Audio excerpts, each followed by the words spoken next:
For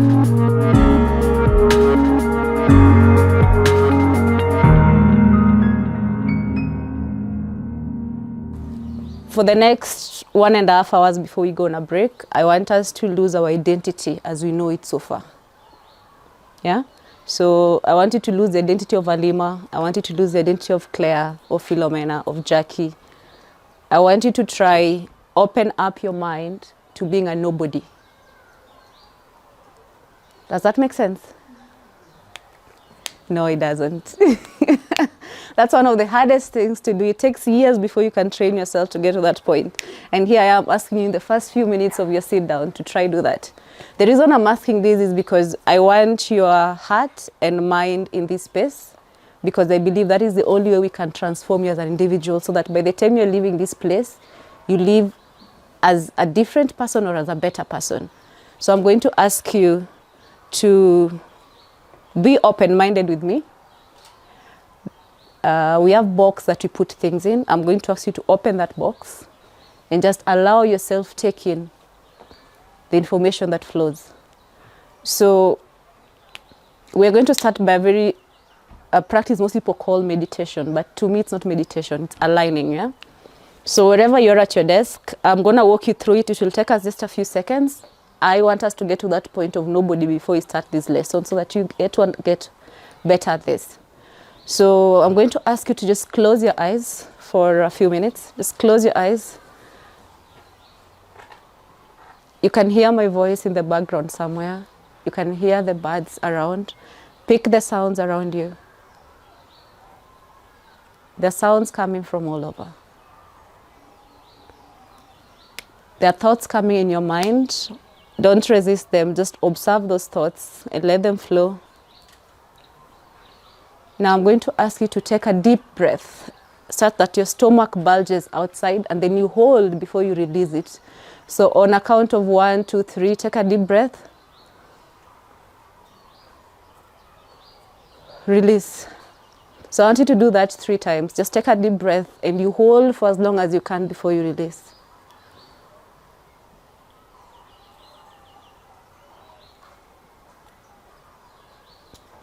Another deep breath.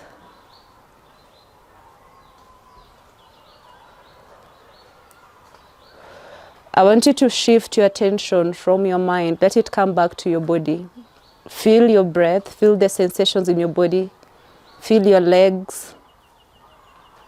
Come up to your hips.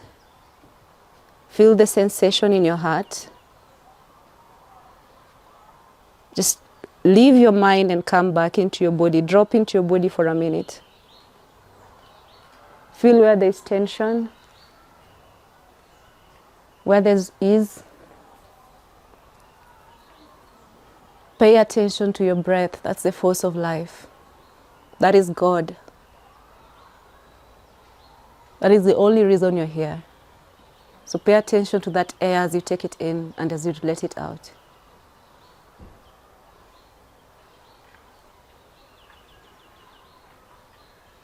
Stay in your body for a minute, even if it's uncomfortable. Just stay within that feeling.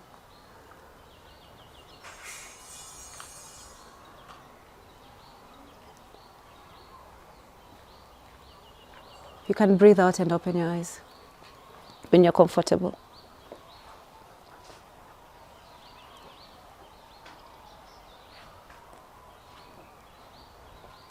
So when most of you close your eyes, I'm sure you observed some thoughts come in, right? There was a number of thoughts coming in. Either there's something you're worrying about, there's some situation you're remembering you've left today halfway. There is a thought that is trying to creep in. And you can actively observe that thought. So if you are not your thoughts, who are you? Because you can observe your thoughts, right? In that silence, I want an active class for this to be more at least fun. In that moment, you can feel your thoughts, right? The thoughts coming in and you can notice these are thoughts coming in. So who is observing those thoughts? Who is observing those thoughts coming in your mind? You. It means you're bigger than your thoughts, right? So if you're bigger than your thoughts and this body, who are you?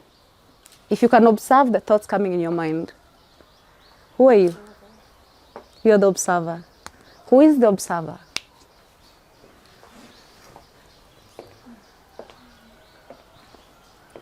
Who is the observer? How is it that you can close your eyes and you can feel your thoughts go around in your head and you can pick which one to focus on and you can pick which one to extinguish? I like the answer she's given. She says, you are the observer. Who is the observer? Today we are going to learn something school never teaches us. And I believe it's because this knowledge has taken years of research to come to where it is at the moment. So currently we have quantum physics agreeing with this particular information. This is a branch of science. For the longest time, religion has known what this is, except religion has kept it. Like you have to go through them to access it. And for the longest time, spirituality has tried to remind people who they are. And I believe one of the pioneers of Christianity was actually Jesus. It's just the history that we have in school is not very accurate. So today we are going to try to remember who you are, because if you actually knew who you are at the core, we'd close this masterclass in 5 minutes and all of us would go home, because there lies the solution to anything you're ever looking for in life. Your identity as a person. So you are able to observe your thoughts because at the core you are consciousness. And consciousness has been defined in many terms. Quantum physics tries to name it sort of like the creator energy. I think religion calls it God, spirituality calls it spirit, consciousness and all that. You are part of the larger macrosm. You might be an individual, but there's an illusion of separation at the core. So this we'll get into more details as we move by. I know this can be a lot to take at the start, but I want us to start from a point of recognizing who we are. Because if you are consciousness, it means you are not how you've identified yourself so far. If currently you look at yourself and you define yourself by the job you do, by the income you have, by the education you've had, you are limiting your identity as a person. Because those attributes are literally not even 0.001% of who you are.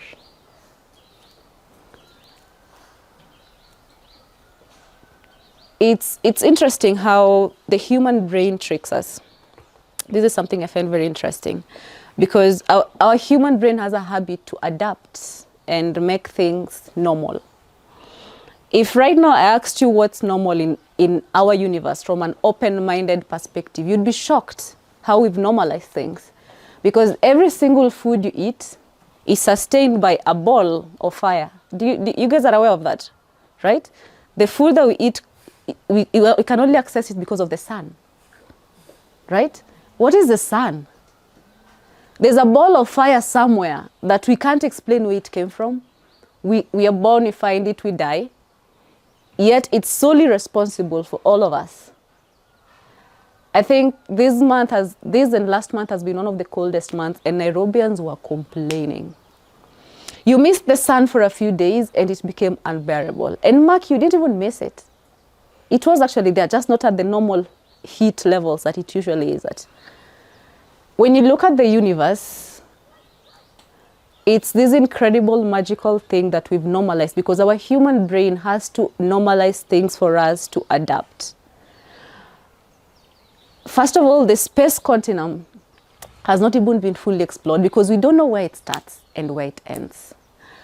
When you look at gravity, gravity is so precise that if gravity was a misstep by just a 0.001%, everything would come together and nothing would exist.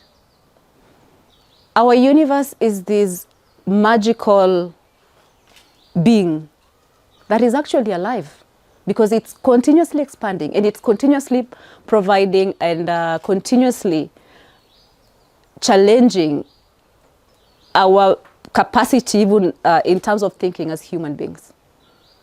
So I need you to understand that this same universe that is mind-blowing felt it worthy that you should exist, that it needed one of you to be here.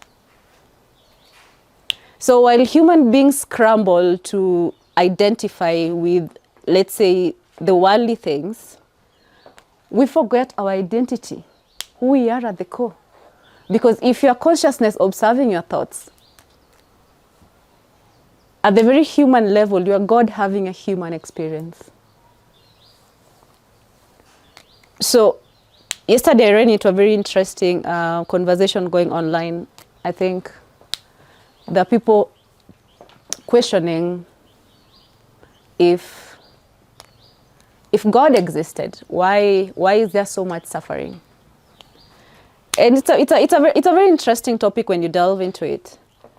Because what if I told you you're responsible so far for your own suffering? That would you'll find that very insulting, right? But that is a choice you've been given. You do get to create your own reality. You do get to create your own life. This is something once you start practicing, you'll see it in every avenue of your life. You do get to create the outcomes of your life. Nobody is responsible for that. And we tend to look at our opportunities through life and we argue that I was not so lucky. I didn't have the right networks. I didn't come from an okay background. My circumstances don't look good. So this is the cards I've been dealt with and this is what I came up with. What you don't understand that even that thinking is backed up by something we call self-concept, which I want us to talk about today.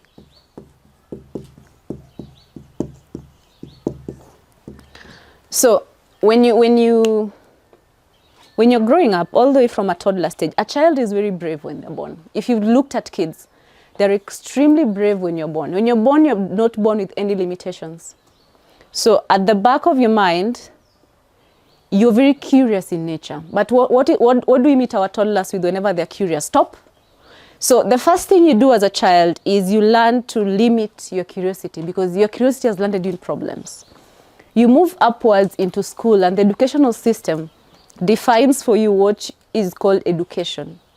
So a lot of us move through life defining education through what school taught us to be education. And then we create a cap at it. So if school taught you this is the belief that society has, that is what you've stuck to. If school taught you this is the avenue to make money, that is what you've stuck at.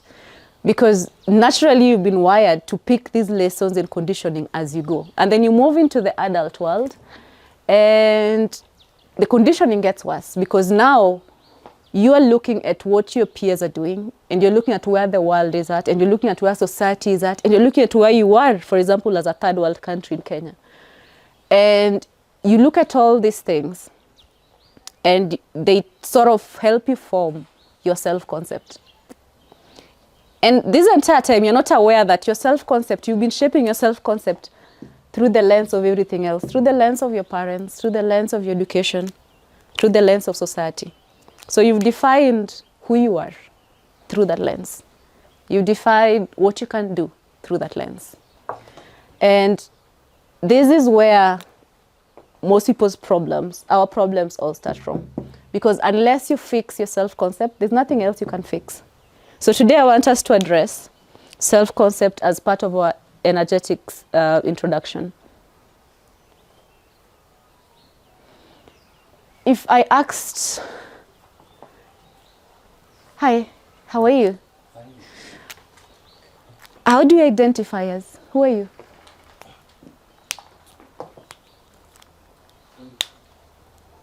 Now I will answer it differently now. Yes. Because I'm getting to discover myself, I was so surprised. Yeah.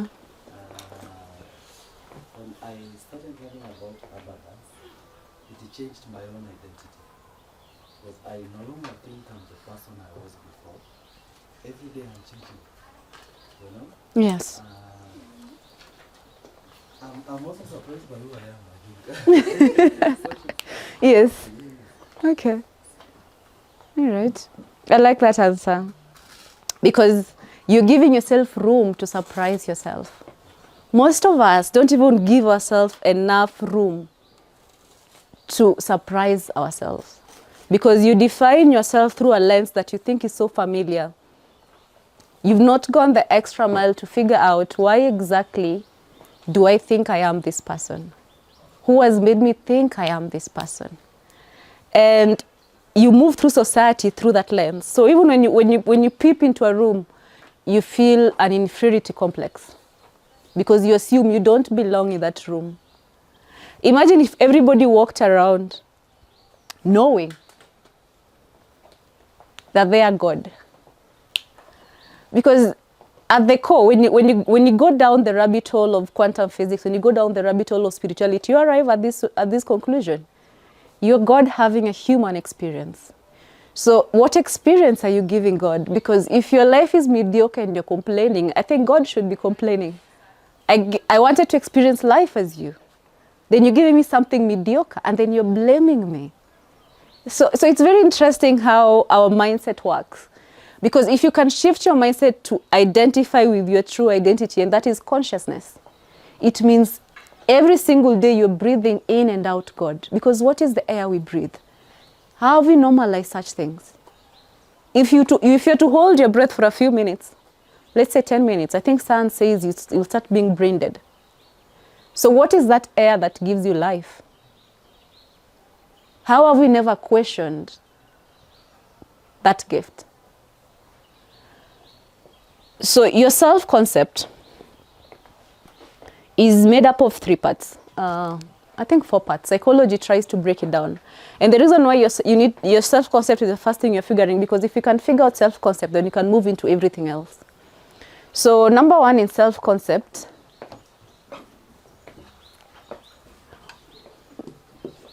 we have something called your self-esteem. Now, this is an area that I'm very passionate about, because most people don't realize that all your problems partly stem from that. Because the limitations you put on yourself is based on your self-esteem. So your self-esteem is how much you like yourself. How much do you like yourself? How much do you like the life you're living? How much do you like the experience you're having through this life?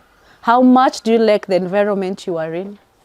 How much do you like the relationships you are in?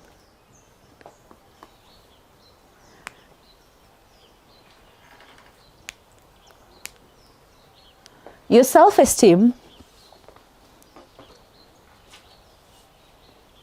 is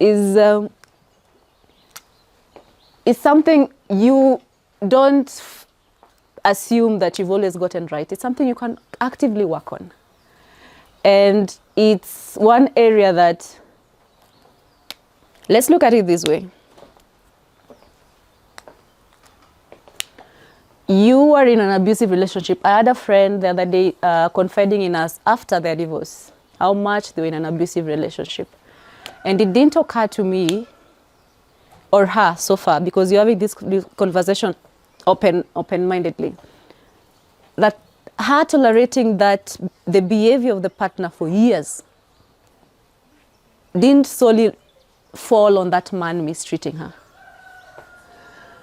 A big chunk of it stemmed from her accepting that level of treatment. And sometimes we don't even know what we are worth of, simply because your self-esteem is not intact. You've not gone back to identify with who you are at the core. Because if you knew who you are, you would not let anyone else mishandle you. Whether it's in how they talk to you, whether it's in how they treat you, whether it's in how they relate to you, you will not let anyone else look down on you. So self-esteem is just as simple as starting to work on liking yourself. But how do you do this? Because I get this question a lot. How do I get to like who I am? I don't like who I am financially. I don't like my background, or probably where I was raised. I'm still traumatized from my childhood. So how do I like myself?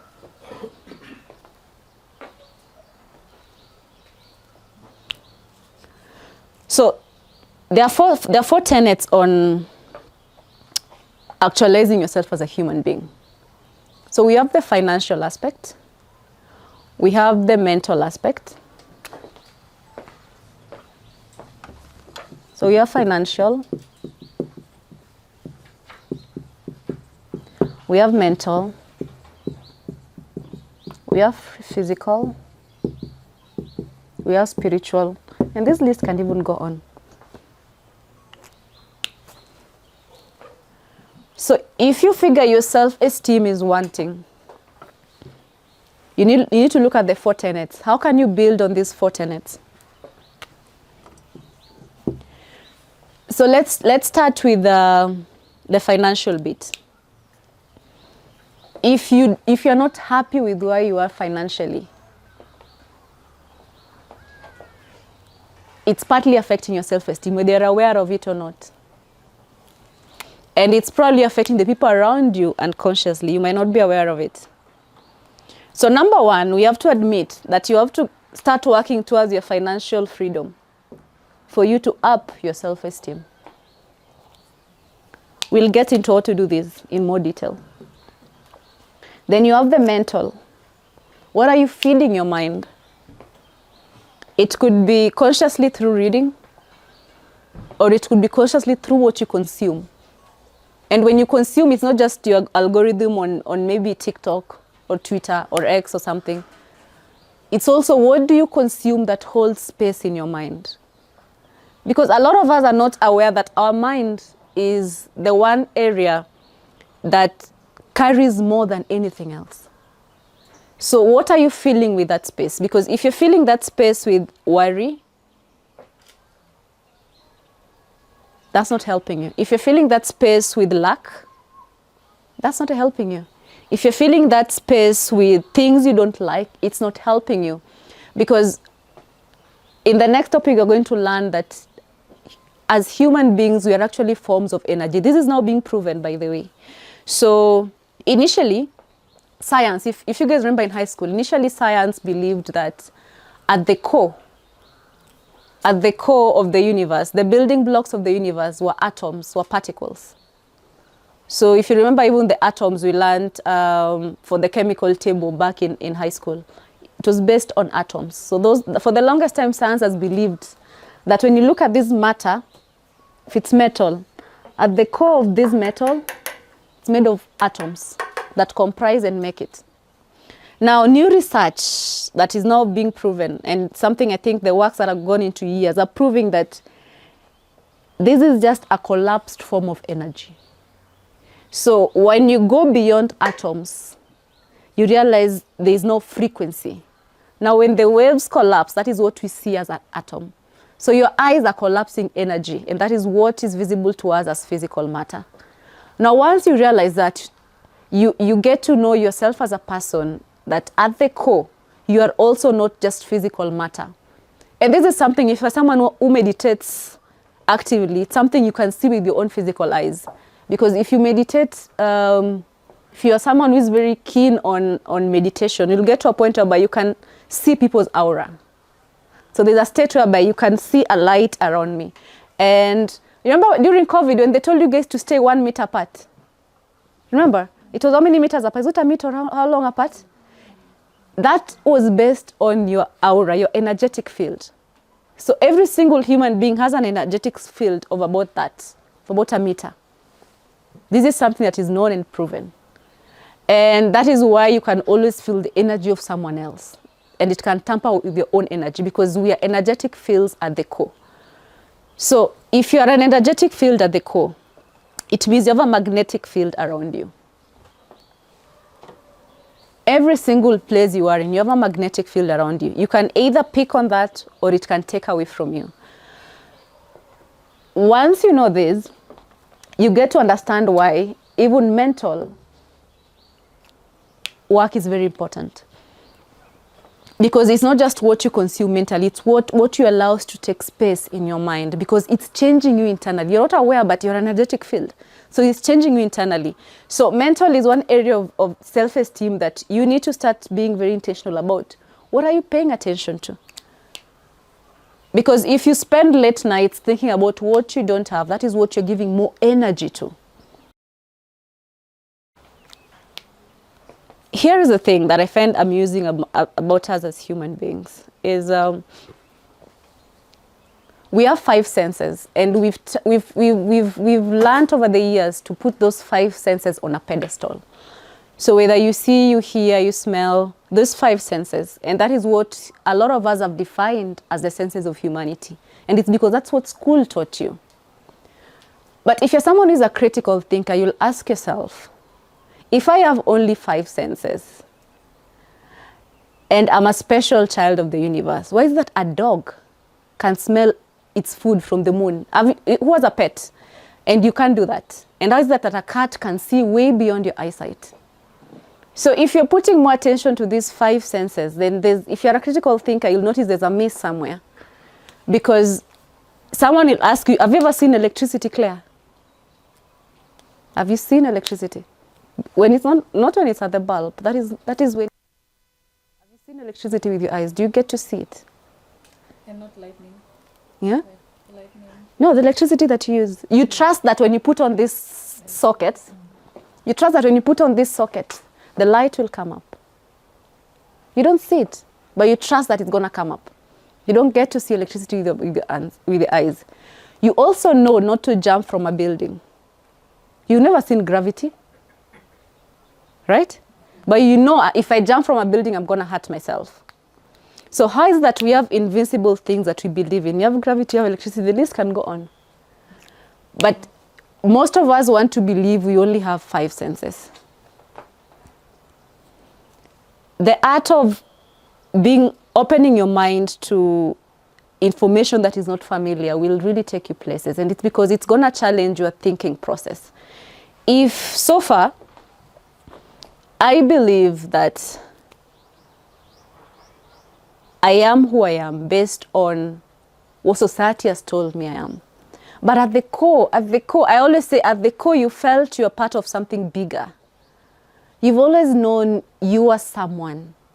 There's a part of you, even if you suppressed it, there's a part of you that is always reminding you of who you are. Somewhere deep down. It's always challenging you. This is not where you belong. Remember who you are. And you've either seen a glimpse of that greater consciousness, maybe when you're going through some particular pain, or when you have extreme joy, or when you needed someone to come through for you. Nobody came through for you, but you felt something held your hand and your heart through it. So at the core, you know and you believe that either there's a higher self of yours or there's a greater consciousness bigger than you are. Now, spirituality is something I believe everyone should define for themselves. Something you should define for yourself. What is it that you believe in that you can't explain? I'm glad we have Christian, I'm glad we have Muslims. You have a faith. How did you get to believe in that faith? Halima, would you walk us through your understanding of faith from your perspective? You're born a Muslim. So you grew up a Muslim. Why did you stick to it into adulthood?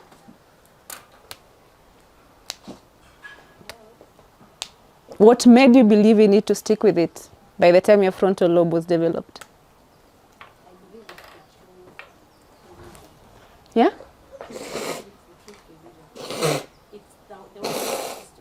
Okay. It's what relates to you. Yeah? There's something in your heart that you believe in aligns with that, right? Okay. All right. So self-esteem, you will boost your self-esteem when you pay attention to these 4 things. So this is under self-concept. This is number 1. So self-esteem is how much you like yourself. I know we all love ourselves, but do you like yourself? Do you like the company of you? The people can't even be alone. You've met those people, right? Or maybe you're one of those people. You don't even like your own company. You're your biggest critic. As a matter of fact, before anybody tells you anything insultive, you've already insulted yourself at some point. You're your biggest critic. Yeah? You're very big at even criticizing yourself than even actually putting yourself on a pedestal. You've forgotten that a big chunk of how you feel comes from actually how you see yourself. It's not what society tells you are. And if you can fix your self-esteem, then the next part would be a bit more easy, because we have, after self-esteem, we're trying to fix the self-concept, number one. So number two, we have something called your ideal self. Your ideal self is the best version you've ever thought of yourself. Here's what most people are not aware of. Your ideal self will dictate how far you go in life, because it's the limits of your thinking capacity in terms of your ability. So if you can stretch your ideal self, this is you intentionally stretching your bank account, this is you intentionally stretching your fulfillment and your contentment through life. Because your ideal self is your very best version of yourself. If I told you to tell me what's your biggest dream, and how often do you tend to sit with that dream? Red jacket. What's your biggest dream? Blow our mind. My biggest dream, I can say basically, it's just financial freedom. Financial freedom. What's your definition of financial freedom? What do you get to do? Being able to access what you have, what you want, when you need it. I like that. And that is also a definition of abundance. I want to hear from ladies. Ladies have very big dreams. Yeah, someone has pointed you out. Tell us, what's your biggest?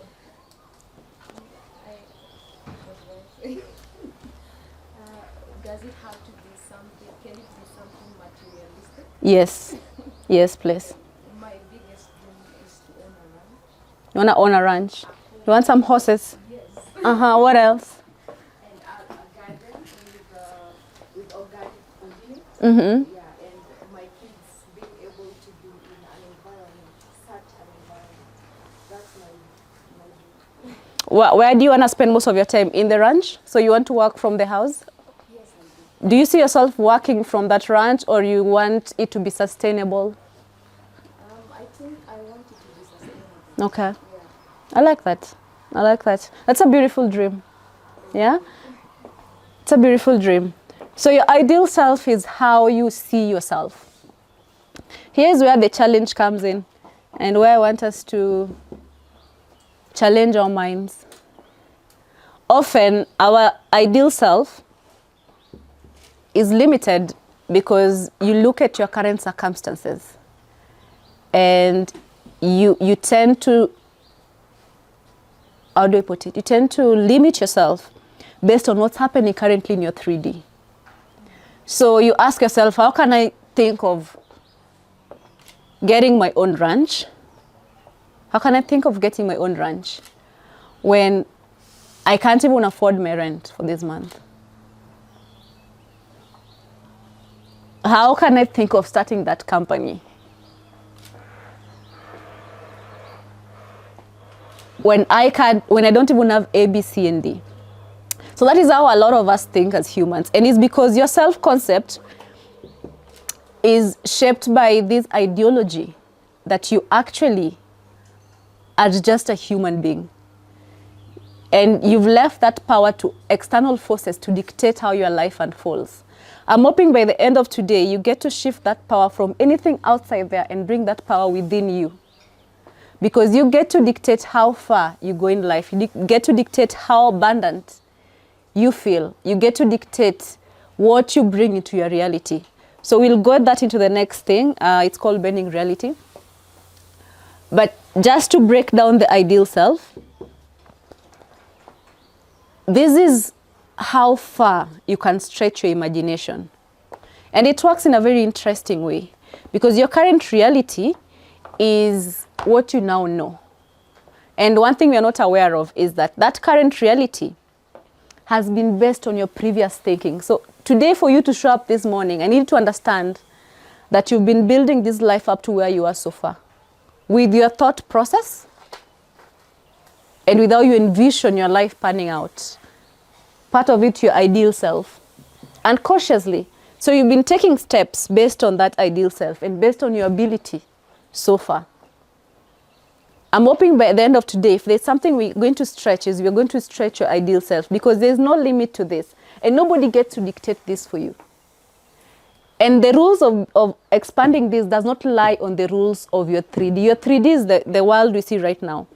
But if you go back to what I was explaining, that your consciousness at the core, experiencing life, it means you're bigger than the 3D. You get to create what happens in the 3D. And the minute you start shifting your mindset to this, you start seeing simple synchronicities that give you the reality that you're actually creating your own life. So your ideal self is often limited by the fears you grew up in or the traumas you grew up in. The other day, a friend of mine, we're trying to do some shopping for one of our investments. So one thing occurred to me by the end of that trip as we were doing 1, 2, 3 things. Every single time we selected an item, she was taking a step back because she was looking at our budget. She was like, this is our budget. Yeah, we're going beyond our budget. So at some point, I found that very interesting, because this is someone I've known for years, but I've never got to experience her with that perspective. And this is something that happens to us a lot as human beings. Because you look at currently where you are at, and there's a part of you that has not healed your inner child. So whenever you're spending money, for example, you're scared. It's almost like your heart drops. And especially if you're spending money on something that you like but is expensive, your heart drops. And a lot of us don't even understand that that is based on either trauma growing up or scarcity mindset. So you will find, you can bring it here. Mm-hmm. You will find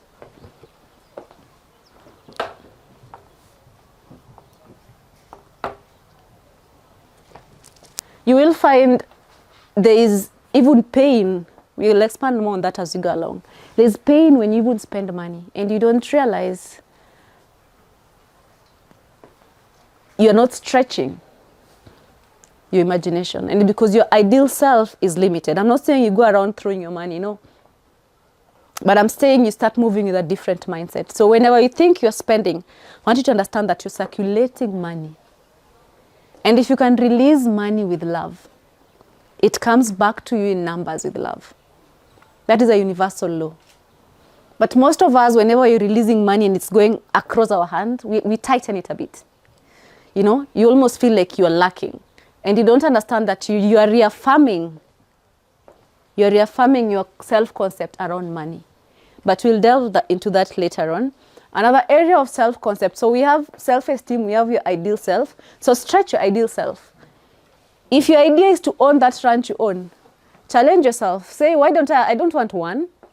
Maybe I want one ranch in Nairobi. Maybe I want one in Nanyuki. Maybe I want one ranch that has even access to the ocean. So your horses can be by the ocean side. So you don't limit that ideal self. So you can take your dream and multiply it. This is where your self-concept starts to change. If you can shift your ideal self, stretch it. Just challenge yourself. It can be uncomfortable, but stretch that concept you have around your ideal self. This will boost your self-concept. So number 3, we have emotional intelligence. Yeah.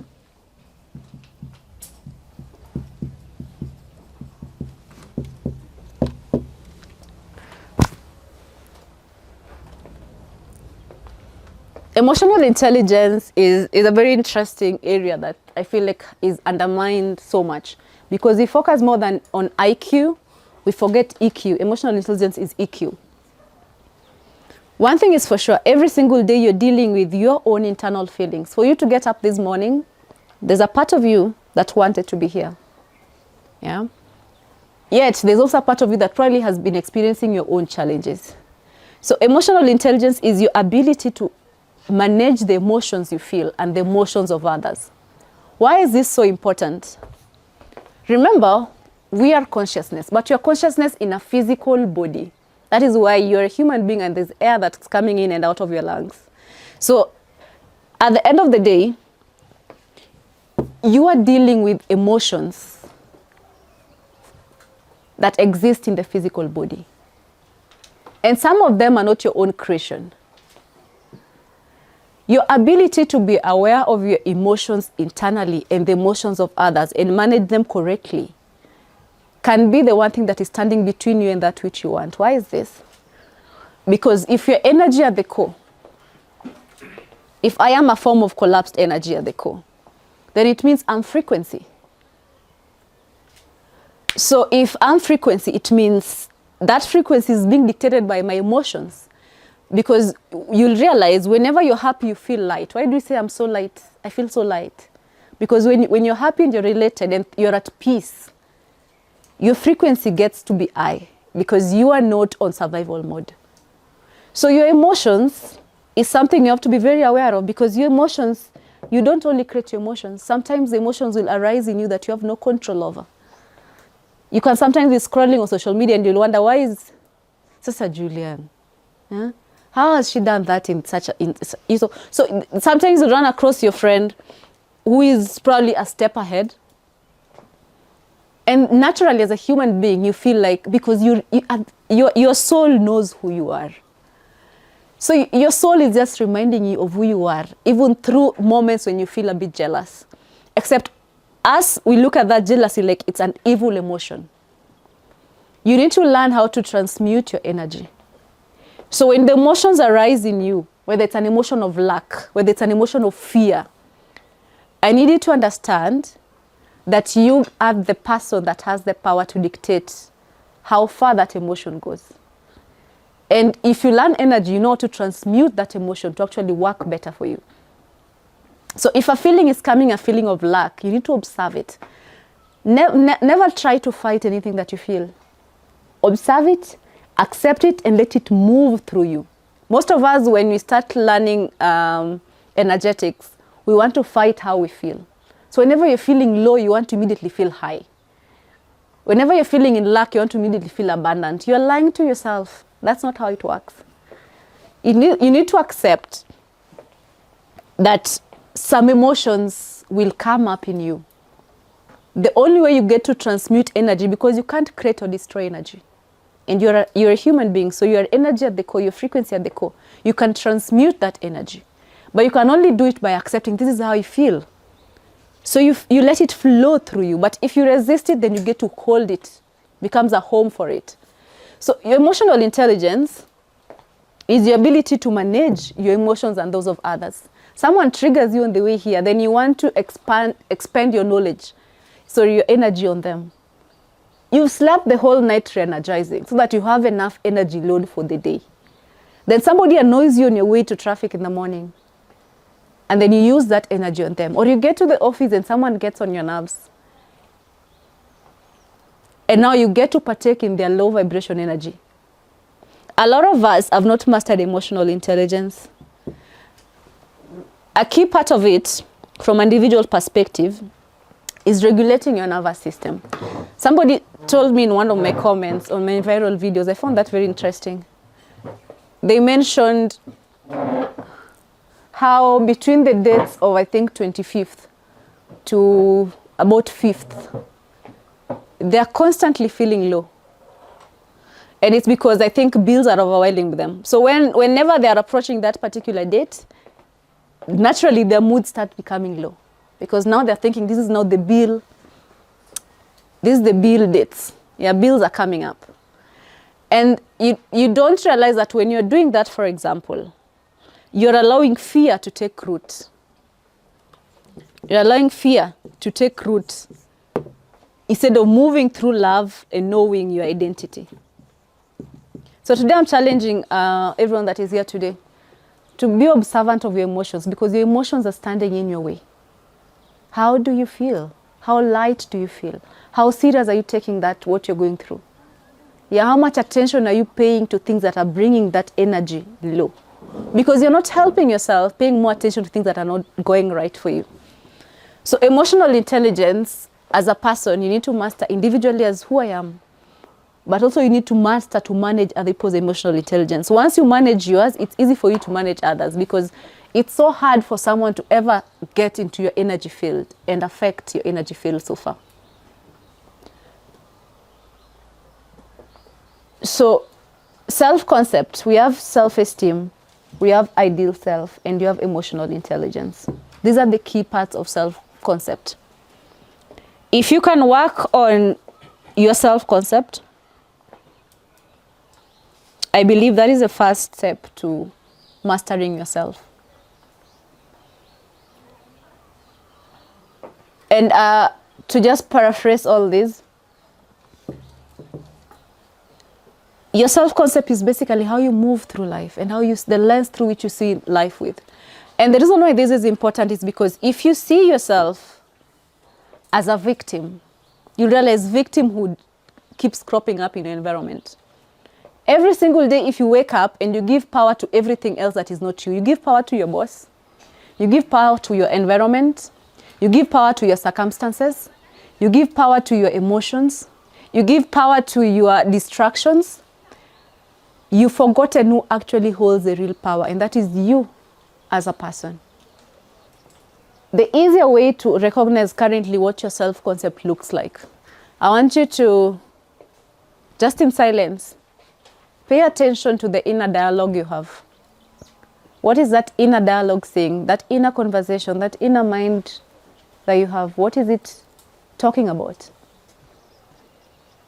Because if that inner dialogue is reminding you of your lack, if that inner dialogue is focusing more on what's not going right, you need to steer that inner dialogue to work for you. Okay. It means it's not serving you so far.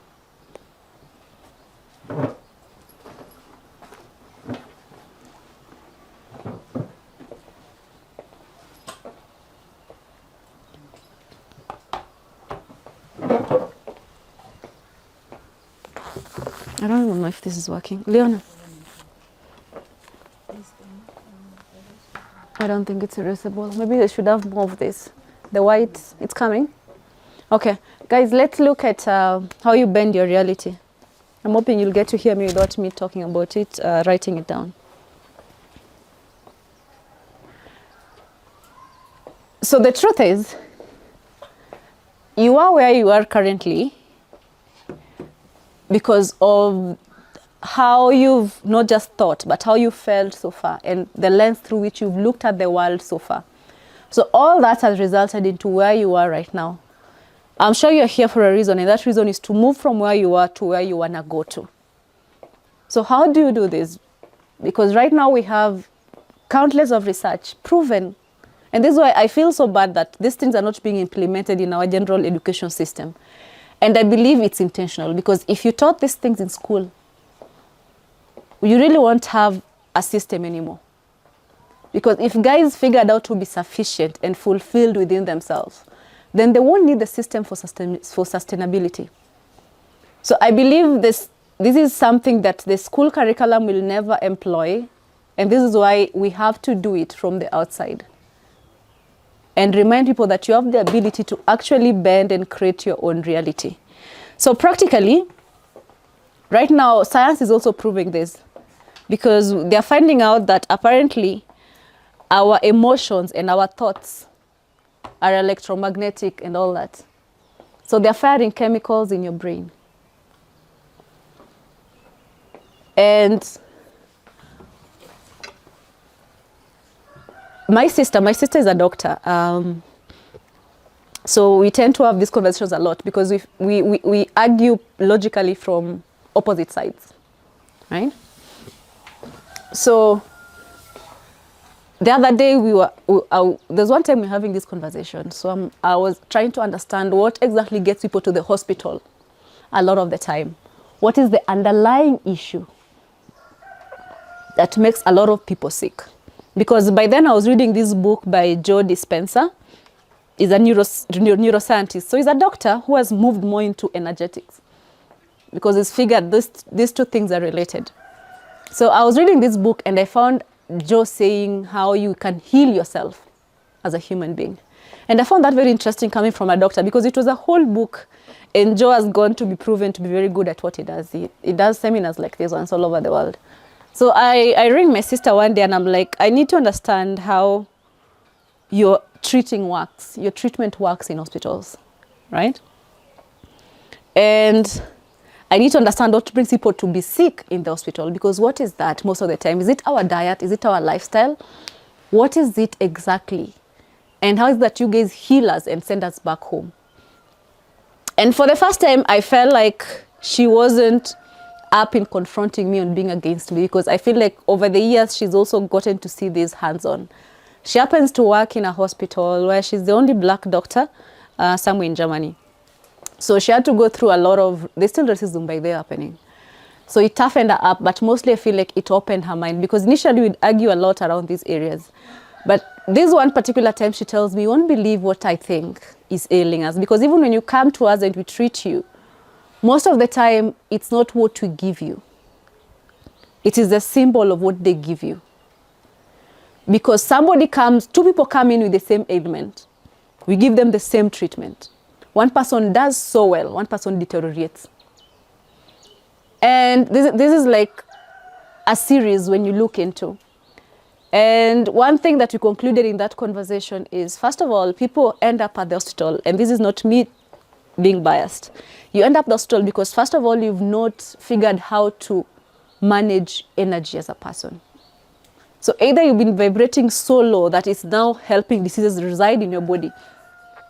And when you go to the hospital, if you can be resuscitated, some doctors will make you know that actually they don't do the healing. You choose to do the healing.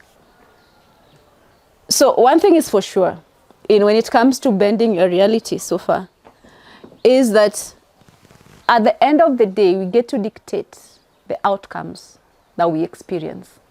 Whether it's in wealth, whether it's in health, whether it's in finances, doesn't matter the area it is, you get to dictate the outcome of that. And you get to dictate the outcome of that purely by knowing how to transmute energy. So when, for example, you're someone who is very stressed, stress is one of the biggest causes of health issues, because you've not regulated your nervous system. It means your energy is very low. Bending reality is how people have healed themselves. People have gone to the extra mile of healing even cancer in their body. Cancer in their body, by purely transforming their energy. People have moved to financial goals that were only possible by understanding that they have the power to actually bend their reality. So how do you bend reality? Let's move to the practical bit. How do you bend your reality?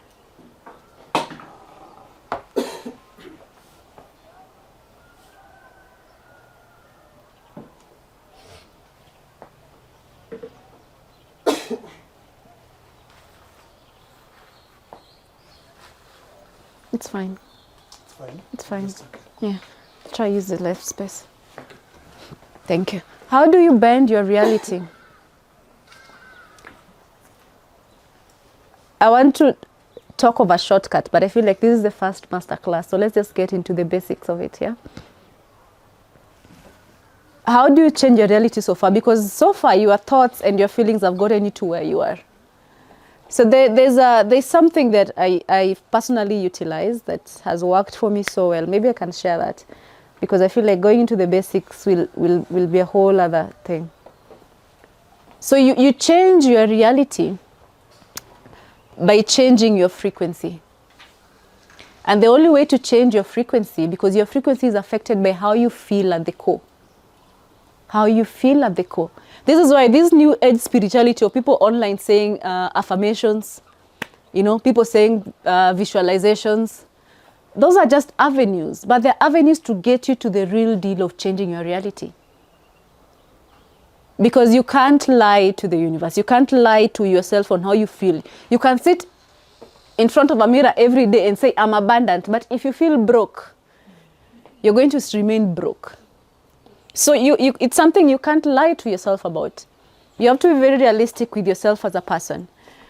So the only way you get to shift and bend your reality, and this is a method that I love using because I feel like it's more wholesome, is I want you to create a parallel reality. What is an alternate reality?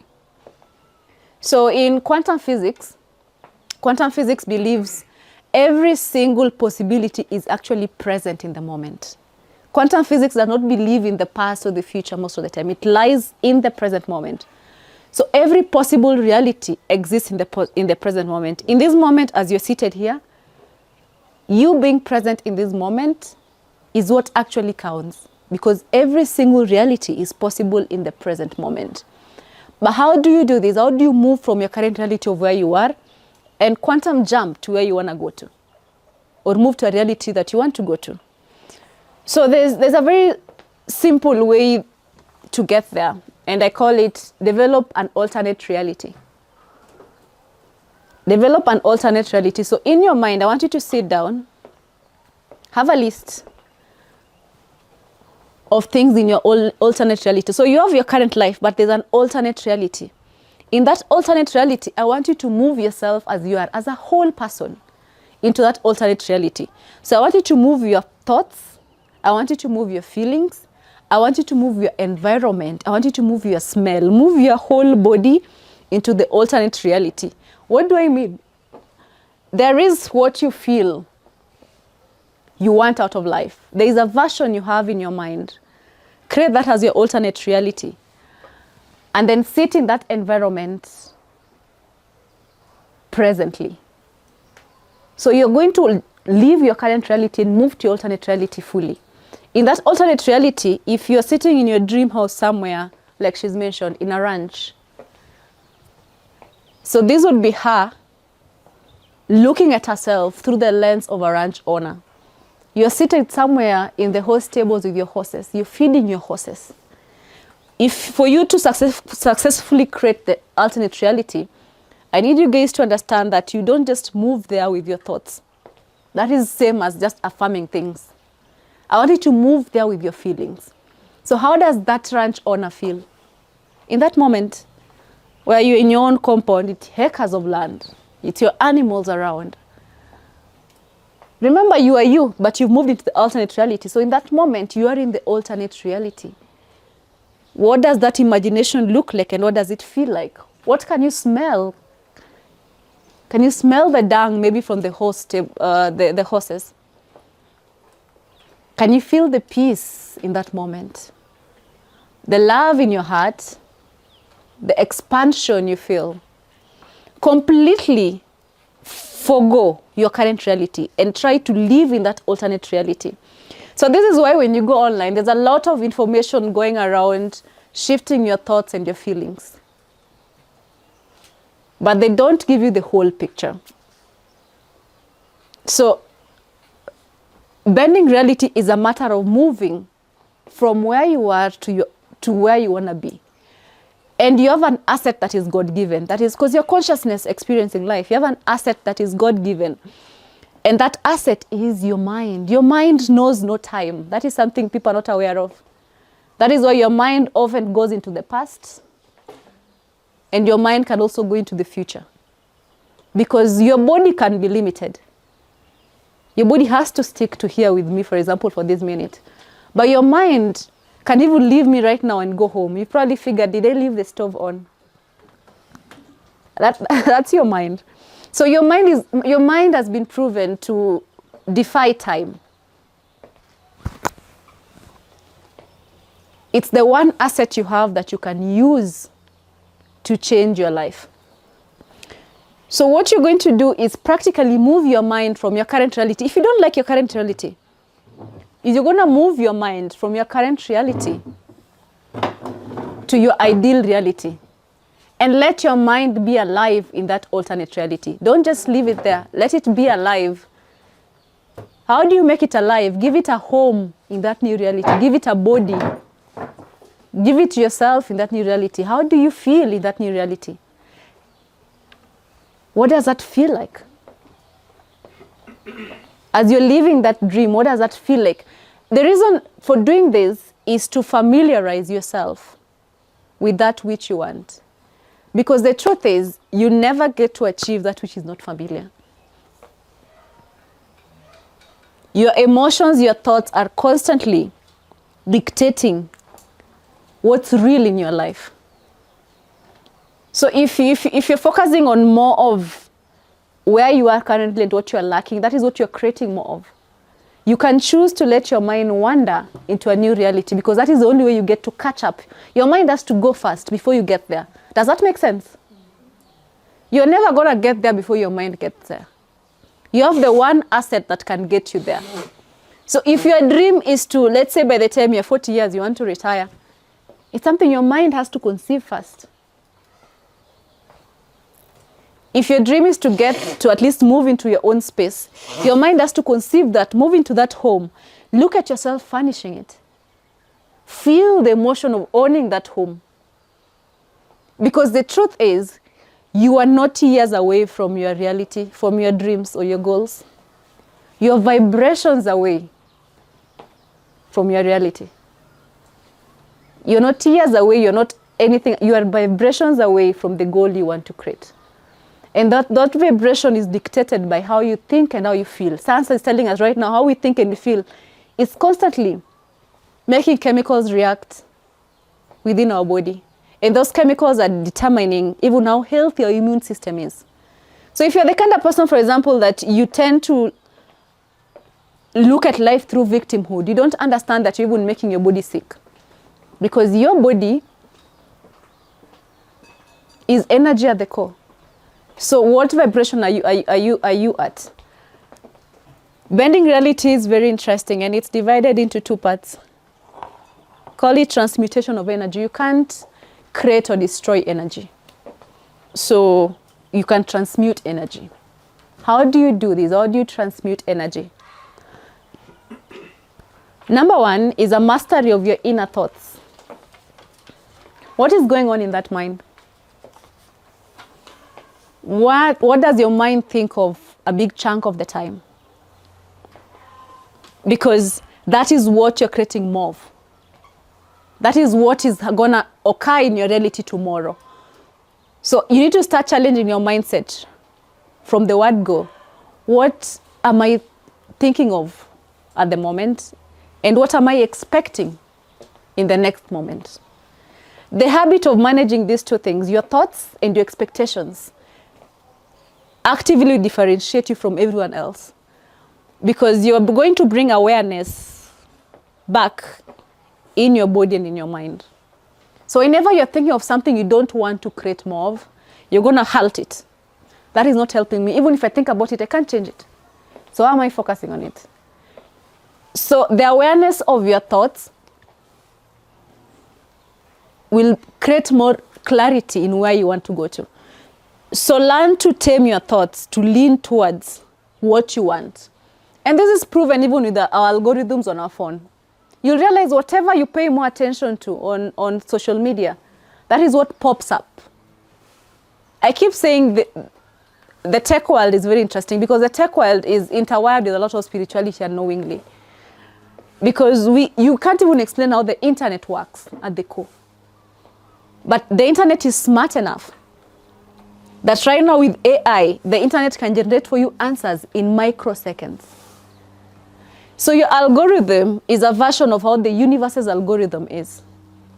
What you pay attention to plays out more. So in your mind, what are you paying attention to? So that is key in bending your reality. You have to watch your thoughts, number one. And number two, you have to watch and build your expectations. So a lot of us have this habit of almost like halting ourselves in the foot whenever we have a desire. And it's based on your expectations. So you go into something and you don't give it the very best of expectations, because you are scared of disappointments. And that is still stemming from fear. fear is a trait that ultimately you have to master.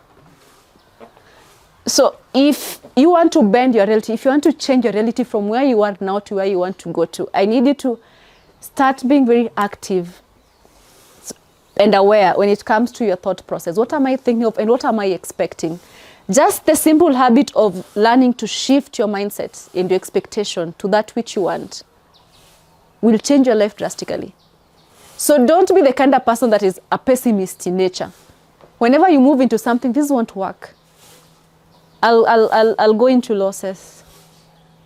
Yeah, I don't see this going far. You don't realize that if you're the creator of your reality, you've already created that reality.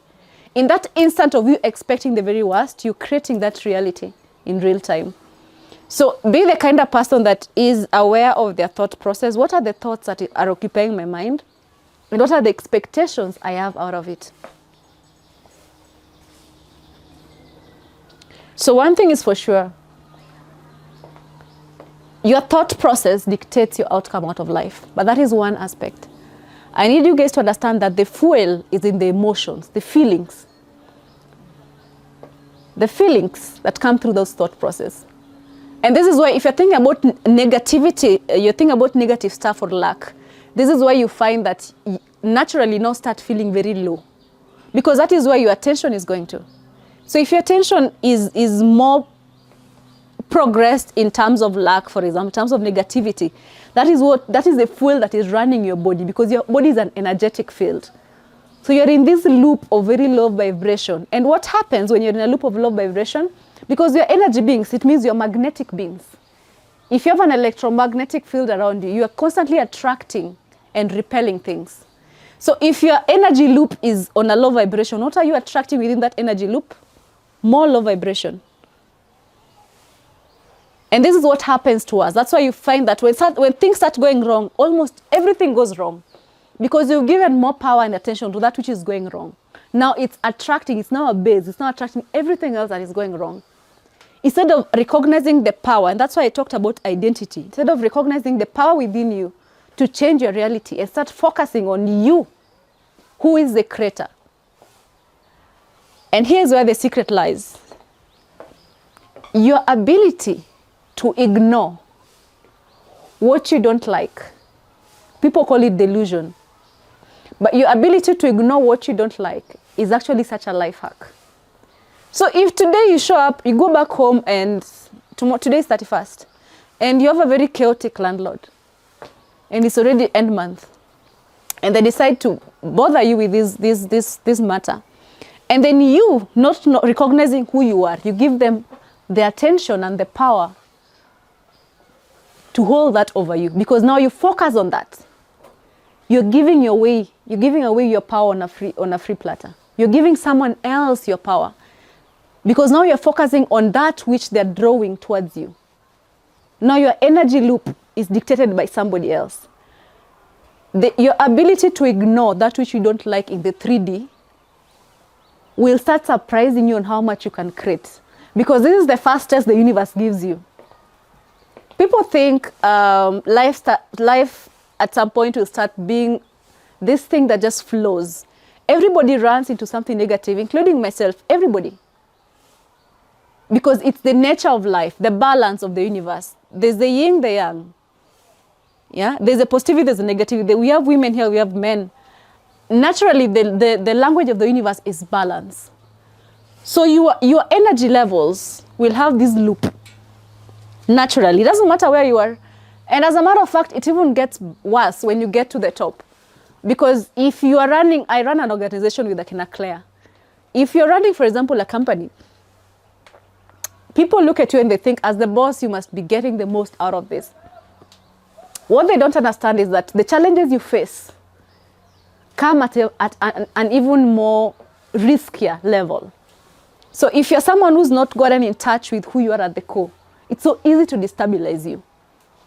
That's why you find people walking around in some big cars, but they're very miserable inside. They're very mean.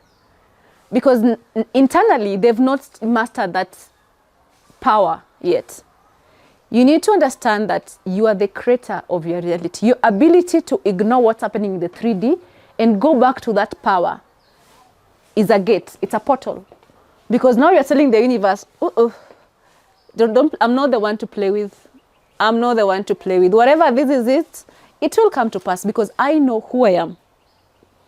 But that is a test a lot of us fail because we've not shaped our self-concept. So whenever we go through difficulty, whenever we experience things that we don't like, we give them attention, we hand them the power. Now I'm so frustrated. Now I'm so mad. Now I feel like I'm in luck. You allow your internal emotions to be dictated by the outer energy field. And this is not helping you at all. Because constantly you're giving away your power. So if there was something I would advise you in bending your reality, have the audacity to ignore. Have the audacity to ignore that which you don't like. Don't even pay attention to it. Move your attention, move your thoughts, move your feelings to what you like. It's not an easy thing to get at, but the habit of practicing this is what will change your life drastically. This is the only secret to changing your life. This is the only avenue to bending your reality. You have to know that the power lies within you and not what's happening currently. You can decide by the end of this year how much you want to make. And you stick like a mad person with that reality in your mind. And you decide that nothing in my bank account will dictate for me my worth. Nothing that I experience will deter me from this. I'm not saying by the end of the year you'll have that money, but I promise you by the end of the year, you'll find avenues that will eventually lead you to that money. Because you refuse to conform. You know your identity as a person. Bending your reality comes down to a mastery of your thoughts and your feelings. Once you master those two things, you can learn to expect the very best, and then you can learn how to ignore that which you don't want. And what happens naturally is once you've mastered your inner energy, because that is what you have power of, now we move into outer energy. So we have universal laws. I don't know the universal laws you guys are aware of, but we have the laws of vibration, for example. We have the laws of correspondence. We have the laws of perpetual transmission of energy, you know. We have the law of cause and effect. So once you've mastered your inner energy, which is your thoughts and your feelings, your expectations, and your ability to ignore that which you don't like, then you move to outer energy. Now, outer energy is simply an understanding on how the universal laws work. So here's the thing. You will one day wake up, if you're someone who prays, and you tell God, I want to have this particular, maybe home, or I want my dream car, or I want freedom to travel around the world. And what happens is once you have a strong conviction towards that, and you master your internal energy, so nothing shifts you from that goal. Doesn't matter what you experience in this physical world. Your mind, your thoughts, your emotions are all geared towards that which you want.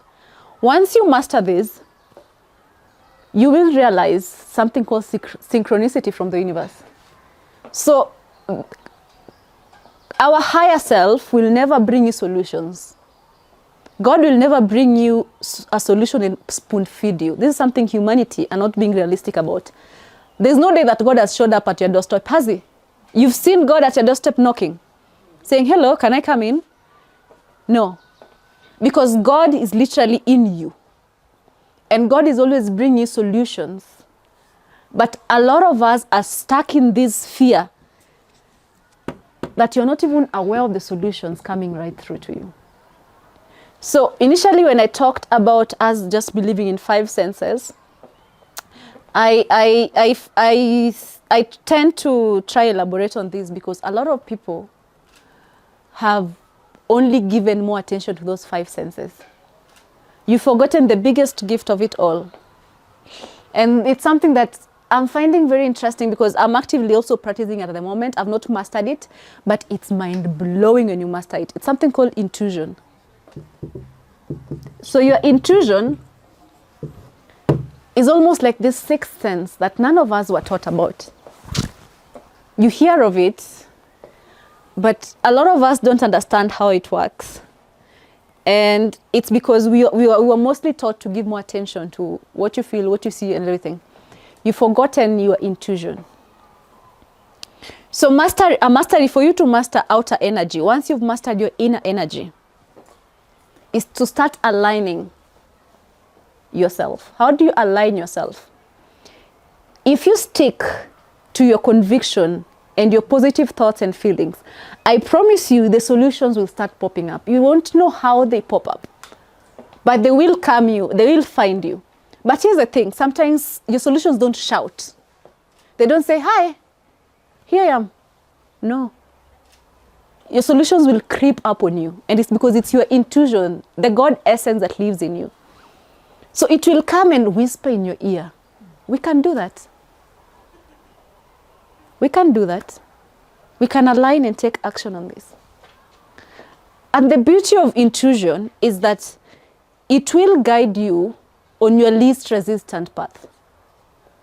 So you will start aligning by doing things that fulfill you, but also sustain you.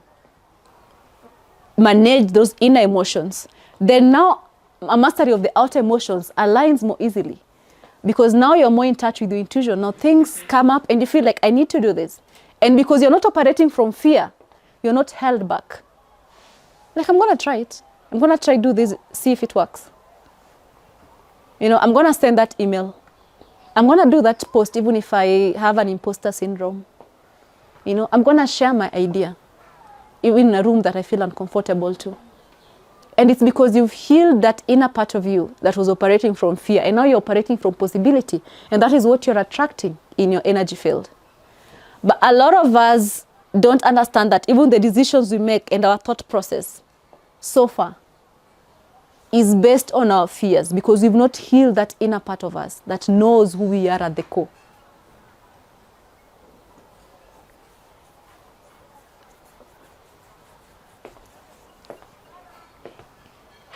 Outer energy is also understanding the law of cause and effect.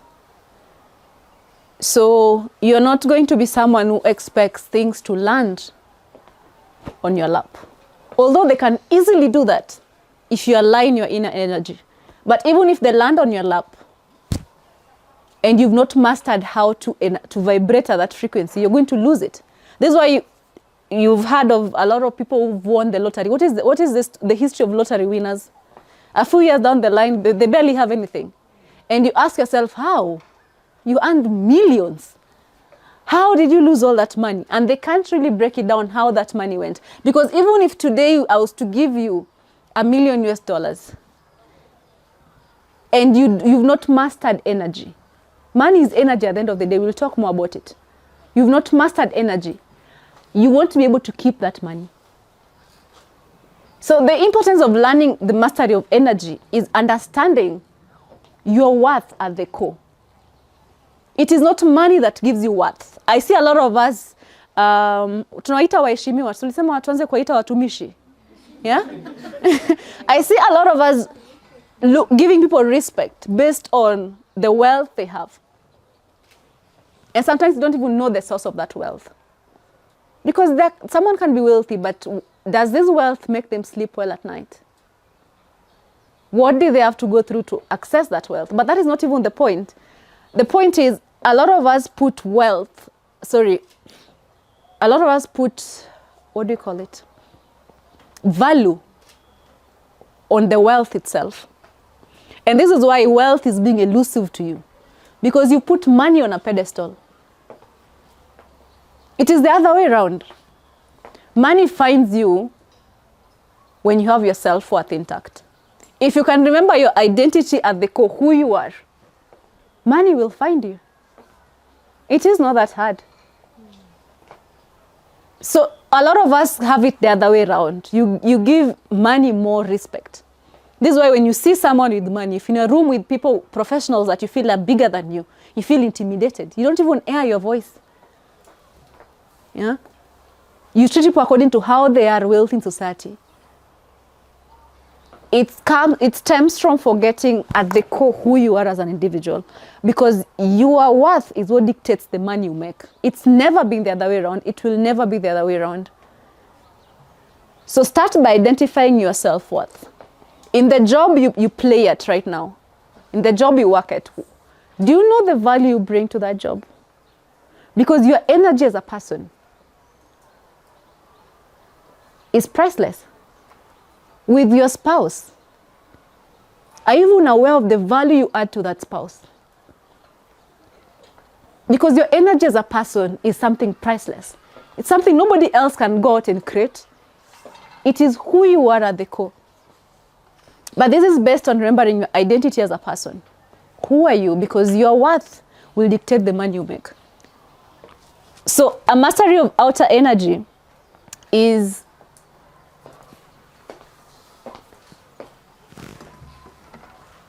you aligning with some of the universal laws.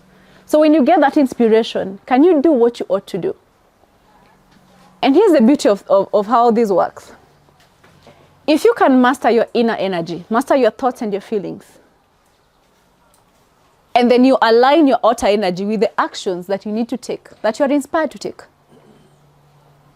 Even if you feel like those actions are not giving you the results you want in the present, but your mind and your heart is in it. So you're taking on those actions. That is all you are required to do. So be very stubborn in your mind and in your heart. Take the actions necessary, then let it go. A lot of us still hold on to it now. Do you know why you're letting it go? Because even at your very best, you can never fathom how your outcome can come easily to you through your limited mindset. So leave that to the universal intelligence to figure it out. You've shared out what you want through your thoughts, through your feelings. You have the best of expectations. You're doing what you can. That is all that is required of you. If you can sustain that model consistently, there is nothing you can't achieve. But a lot of us fall off that model because something interrupts it. Either something in our 3D interrupts it, and now you feel limited because this is happening to me right now. Who am I to think that is what I wanted and I can't get that? And time is actually linear. Time does not even matter. So your job is to simply align your inner energy and your outer energy, then leave the rest. The universal intelligence will bring for you how to go about everything else. And often it will bring for you better solutions than even thought were possible. An opportunity will crop out of nowhere. You're not even aware of how that happened. An idea will come out from somewhere. You don't even know how did we do that. But it's because you chose to be stubborn in mastering your energy. You know who you are. But you also know that I am a human being in this realm, so I'm limited right now. So the best I can do is to align my thoughts, align my feelings, take any inspired actions that come by, and then I wait. That's all you're required to do. So why is that so hard for all of us? For most of us? It's because it's not something familiar.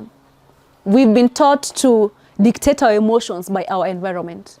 So a lot of us lean on what's currently happening, and that is what you consider to be reality. Quantum physics is not telling us all realities exist. All possibilities exist. The possibility of you, Claire, being my boss exists. Yeah, you're smiling. Yeah? The possibility of you being, right now, Kamala, we have, that's something very exciting. I don't know if it will happen. But right now, the US might likely have their first female president. Yeah? That is something that probably Kamala at some point, it ran through her mind. And the reason why she's fought over these years, through even the legal justice corridors, is because there's a part of her that saw that reality, and now it's coming into fruition. Whether she wins or not, she's already challenged the status quo. All possibilities exist. The reason you choose to stick with your current reality is because your mindset is limited to knowing that that is the only thing that currently exists for you. But quantum physics is now proving that all realities exist in the present moment. So there's a version of you that has your dream home, Yeah? There's a version of you that has that ranch. There's a version of you that has built a business that is $1 million.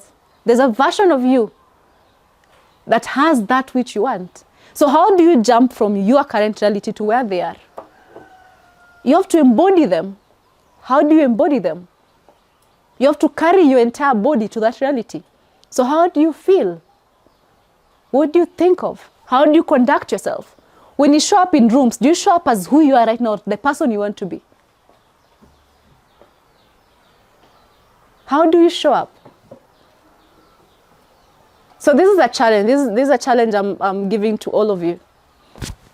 From today, ask yourself if you are acting more as the person you are right now or as the person you want to be. Because that understanding is what gives you the answer you're looking for. Every single day, just challenge yourself. Today, am I showing up as me? Because the current me is something that I might like, but I want more. But if I like me, then let me show up today as me. But if I want to get to where I want to, then how about I show up as that person? So it is just that simple. And I might say it's simple, but it takes practice. Yeah? So be patient with yourself, but be also intentional with yourself. How is that moving for you? There is something we call, let's just address it. We call it attention and awareness. Why is this very critical in bending your reality? This is point number 2 in bending your reality. So we've mastered energy, we've mastered inner and outer energy. Now let's go to point number 2, which is attention and awareness in bending your reality. So you've realized whenever you're looking for a product or a service, I've seen Audi bets in red. So let's say Audi bets. What's your dream car?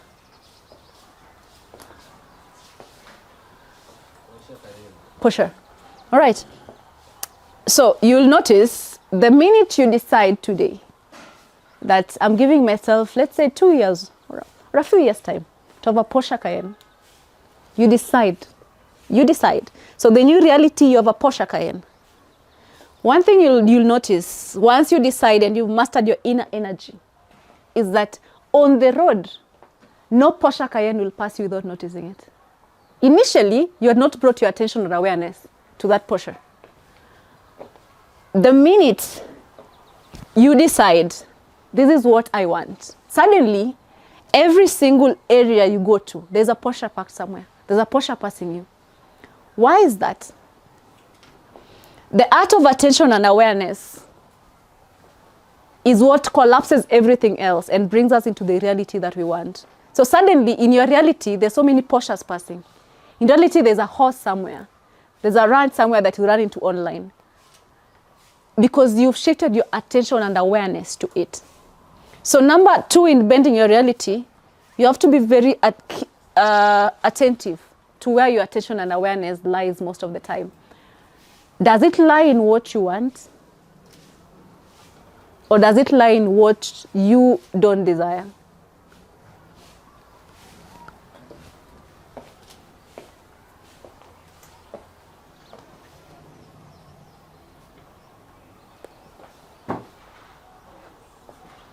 And the reason why I say this because the human brain, our human brains are very interesting. It's something I love studying the human brain because again, what I do for a living with Claire here and the rest of the team is we scale visibility and revenue for organizations, corporations and all that. It's something I've done for years. So one of the key tenets of brand strategy and marketing is understanding the human psychology. So whether you like it or not, for you to master it completely, is you have to understand how the human psychology works. So what are people's desires? What are their fears?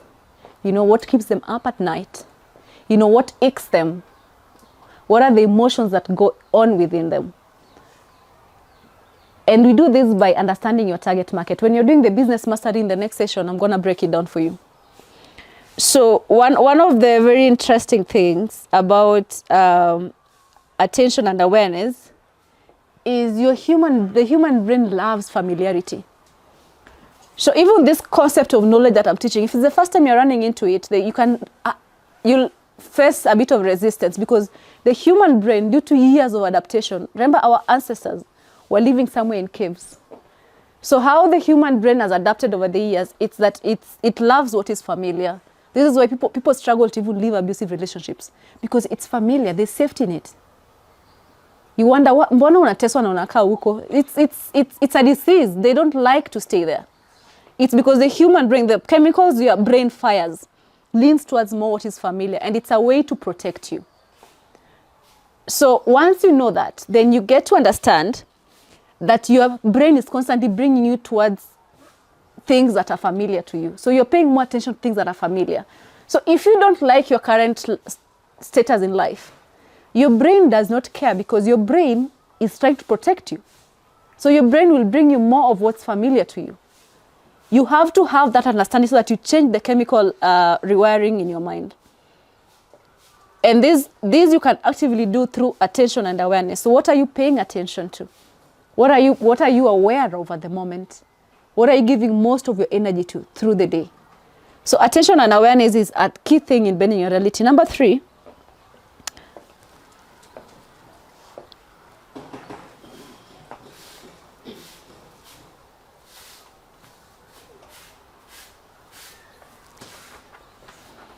is something I find very interesting. I call it life simulation. So life is like a game. And I tend to think of it from the perspective of a gamer. So the men here are very familiar with games. So whenever you're playing a game, there's a character that you're playing in that game. I want you to think of humanity and the universe from the perspective of a game. You as a person, you are the character at that character level. So there's a game you are actively playing and you see yourself as the character in the game. So you're the person who is dodging bullets, you're the person who is dodging any harm, the person who is the character in the game. There is that. So I'm trying to explain how life simulation works. And then, apart from the character in the game, we have the player. Now, the player is the person who is moving the character. So move left, move right. Jump, do this, do that. So a lot of us are not aware that life is a game.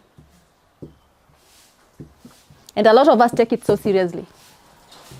Because you look at yourself from the lens of a character. The character who is being shifted around.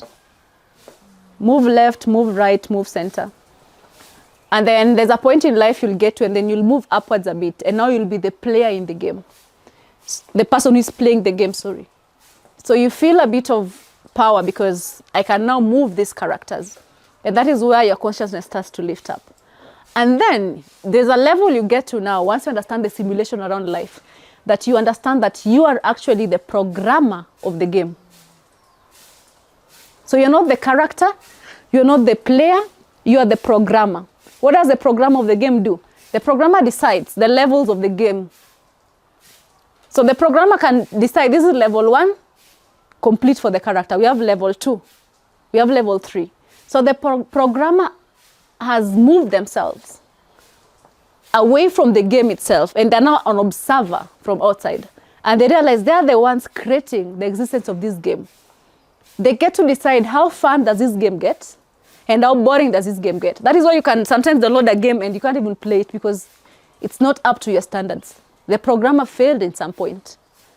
Or you can be so addicted to a game because the programmer was so smart that the levels to that game every single day challenges your mind. I want you to understand that life is a simulation. It's like a game. You are the programmer.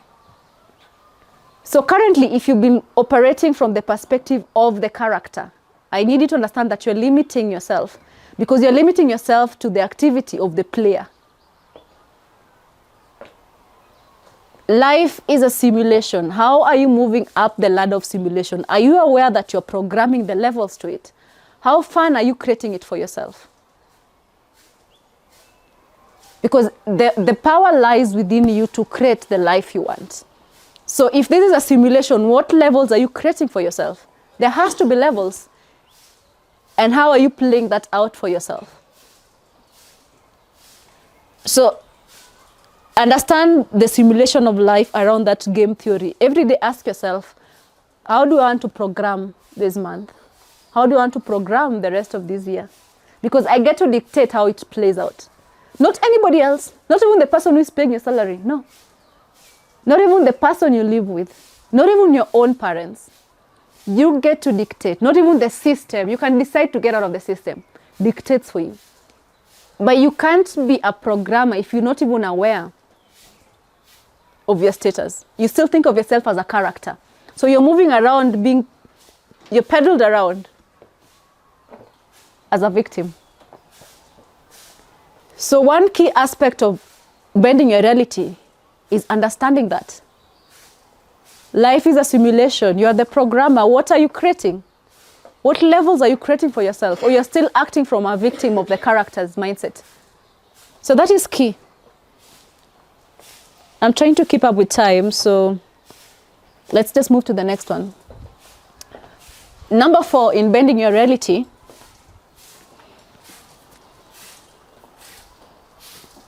We have something called becoming. You know what I find interesting about the elites of the world? Because Michelle Obama had a whole book written Becoming. And I'm starting to think that the elites of the world have known this knowledge for years. And they decided to just keep it to themselves. And now this knowledge is seeping down, and I don't think they like it. Yeah? So you find,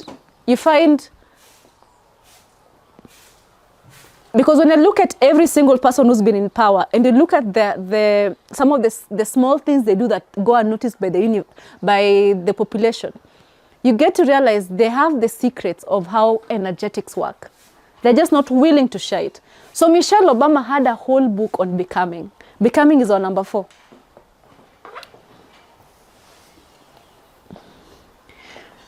Here's what most of us are not aware of. I love this. And I like the part, the introduction I wrote here. You have to become the person first before you can attract what you want. A lot of us start it the other way around. So a lot of us start from, what do I want so that I can become this person? But that's not how becoming works. That's not how you bend your reality. You have to become the person you want first before you can attract what you want. I call it building the avatar.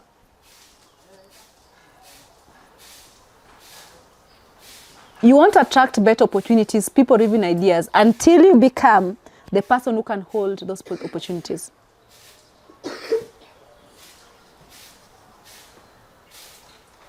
A lot of us are waiting, for example, to be rich in order to be happy. You will wait, my friend. Yeah? A lot of us are waiting to achieve what we want before you can feel contentment. And that is why you are delaying that happening. Remember your identity. Who are you? Who am I? If I'm God having a human experience, if I'm consciousness, what experience am I giving God of the human experience? You have to become for you to attract. This means you have to live from the point of having it. Even if you don't have it yet, your mind has to be there first. Your attitude has to be there first. Your self-concept has to be there first. That is the only way you get to bridge that gap.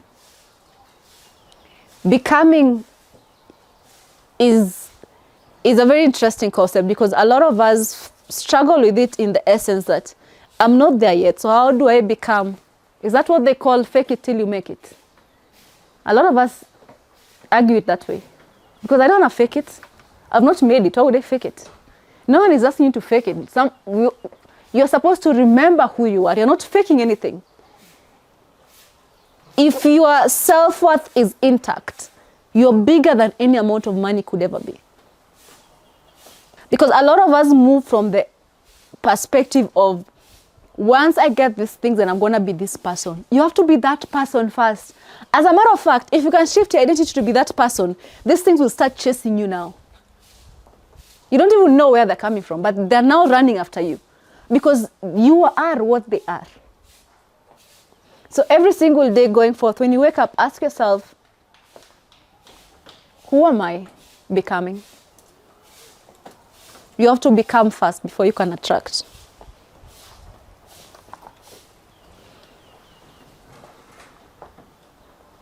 So a lot of us, and I feel like it's just mainstream media and also how we were educated. We only focus on what we do to change our life. And that is why I think a lot of the population is struggling, because that is what we've been taught to do. Focus on what you do. But what's missing in that picture is that even if you focus on what you do, but you've not fixed who you are, what you do won't have the results you want.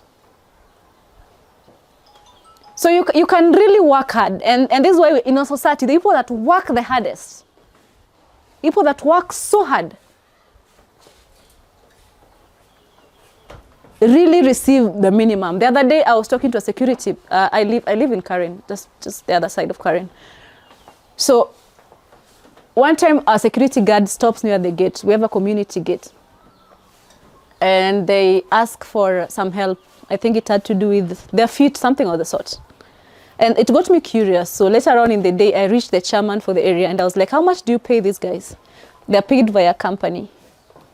And the guy says from where it comes from, I think by the time that salary arrives to them, I think it's like 21, and I think untaxed. Taxed, it comes to less than, I think 50. I don't know how much it was. But here's the thing. Mona, you were there in Nairobi for the last 2 months. This person is in the cold for the whole freaking night, for example, for a whole month. And if you're opening gates in and out, especially the community gate, everyone is going to their home, it means you won't even sit for 30 minutes before some car is coming and you're getting up. But that is one aspect. You have also the Mjengo people. There's so much work that it goes into every single day. You can look at the energy they pour into their work every day. Yet you find the earnings they make for the day is very minimal. Why is that? Because if it was true that hard work pays, why is that? Because to me that is hard work. Why? Why is that the people that work hardest in our society earn the least? So you need to shift your mindset in bending your reality from not just what you do, but shift it to who are you? Who do you show up as? If you can master that mindset shift, anything that you want will start naturally gravitate towards you. Because you move from just thinking of yourself as an entity of having to do, but you remember your identity of who you are as a person. So start by fixing who you are. How do you see yourself? What is your outlook in life? How do you move through life? That is becoming. Let's move into a very core area before we wrap this up in energetics. Today, let's talk about abundance. That was the title of our conference today.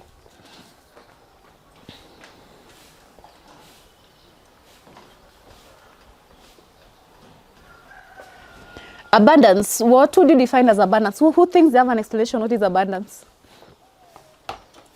Someone said it's having ability to do what you want, when you want to, with who you want to. I like that explanation. Because it does not only lean on finances. When I talk about abundance, a lot of people think it's only purely finances.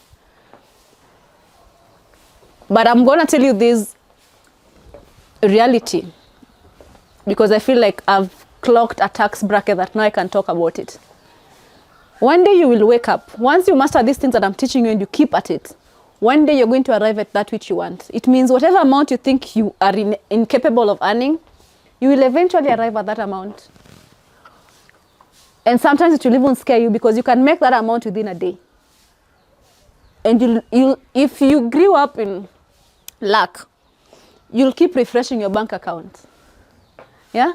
Because you don't believe this is actually money that I'm earning. What am I trying to say? Abundance finances is one part of it, because you're going to arrive at a point in life whereby you will clock that amount you want, whatever you want out of life. And then you'll realize what next. This is something people don't talk about enough, because it's not hard. And if anything you pick from today, I need you guys to understand that it's not hard to click the financial freedom you want. And it starts from understanding that it's not hard. But it's not wholesomely the only way that you become abundant as a person.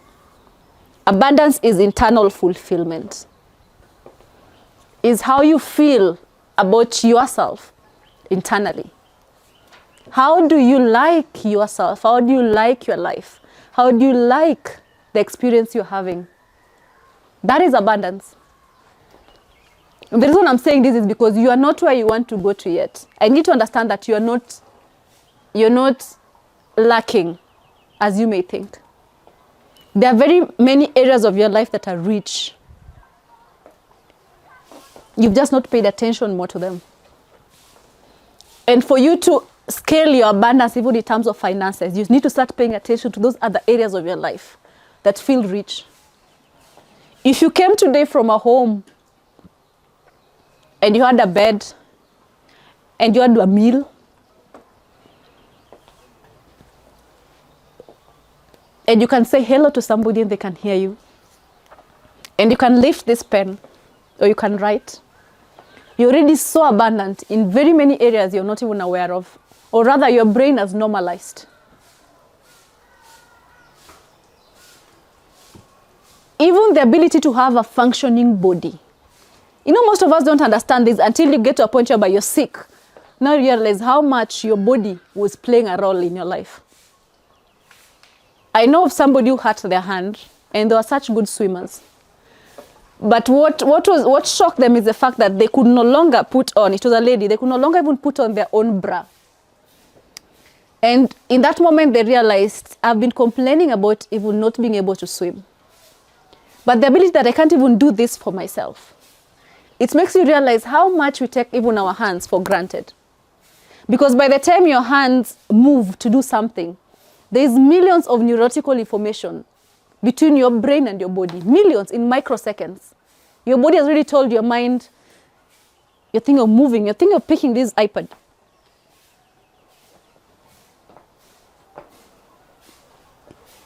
Every single day you are abundant in very many areas. Your ability to recognize that abundance brings more abundance. Because as long as you have air in your lungs, you are God. There's no difference between you and Ruto. There's no difference. You are all breathing the same air. So abundance needs to stem from your knowing of who you are, your identity as a person. Not only what you have or what you do. Because the more you're aware of your abundance, the more you attract more abundance to you. It's the laws of nature. Remember those universal laws I was talking about? This is one of those laws.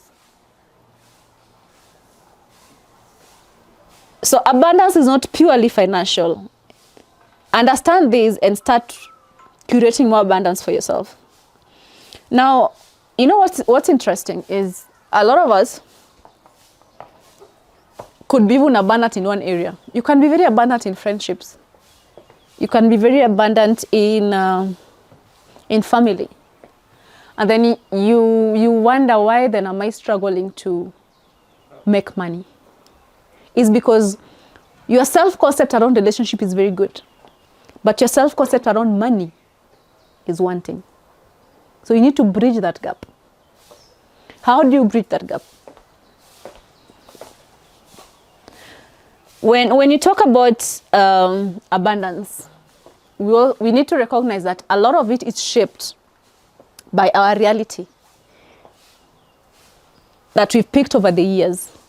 So somebody might say, I don't know why I can't make the money I want, but they don't realize that it's actually everything is stemming from your self-concept around that, around money making. But mostly it's your scarcity mindset. Here's the thing, you can be raised in a very rich family and still have scarcity mindset. Why is that? And you can be raised in a family that didn't have anything, poor, and you rise up to be one of the richest people in the world. We've seen this, we've seen these stories around, right? Why is that? What changes? What changes? Scarcity is the opposite of abundance. A scarcity mindset is what shapes even how much abundance you can get. So what causes scarcity mindset? I won't start with finances, but I want us to revisit 5 critical areas of every human being's life that we've taken for granted. And it's all around us. And I feel like even the movies try to tell us these things. Because that is energetically where our abundance starts from. So today, you notice there's not much sun, but it's starting to come out. One area of abundance that every human being needs to recognize and lean on, especially if you're a black person, is that all your biological cells operate better with sunlight. We've been sold to this idea that the sun is bad. So we can't even step out without sunscreen. I'm not saying you don't do sunscreen. It's good for your skincare, I think so. But what I'm saying is you need to start by understanding the abundance of the universe. So start looking at the things the universe is giving you abundantly. If the sun didn't show up for a couple of days, nothing will be sustainable on Mother Earth. So number one, you have a source of abundance.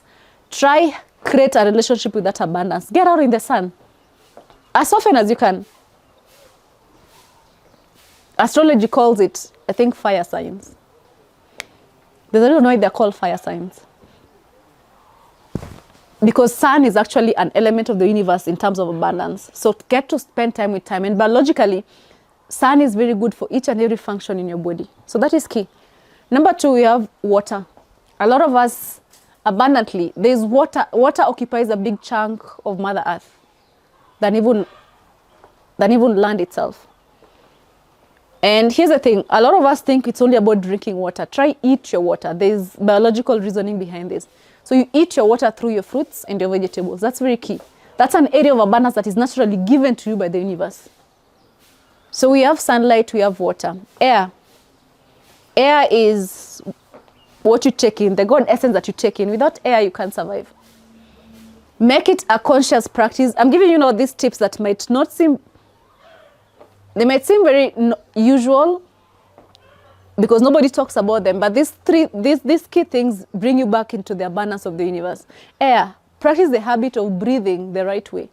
So when you breathe, let it come in and let your stomach bulge out and then release. That is the right way to breathe. And once in a while, try to observe your breathing. That is the God essence. So pay attention to it.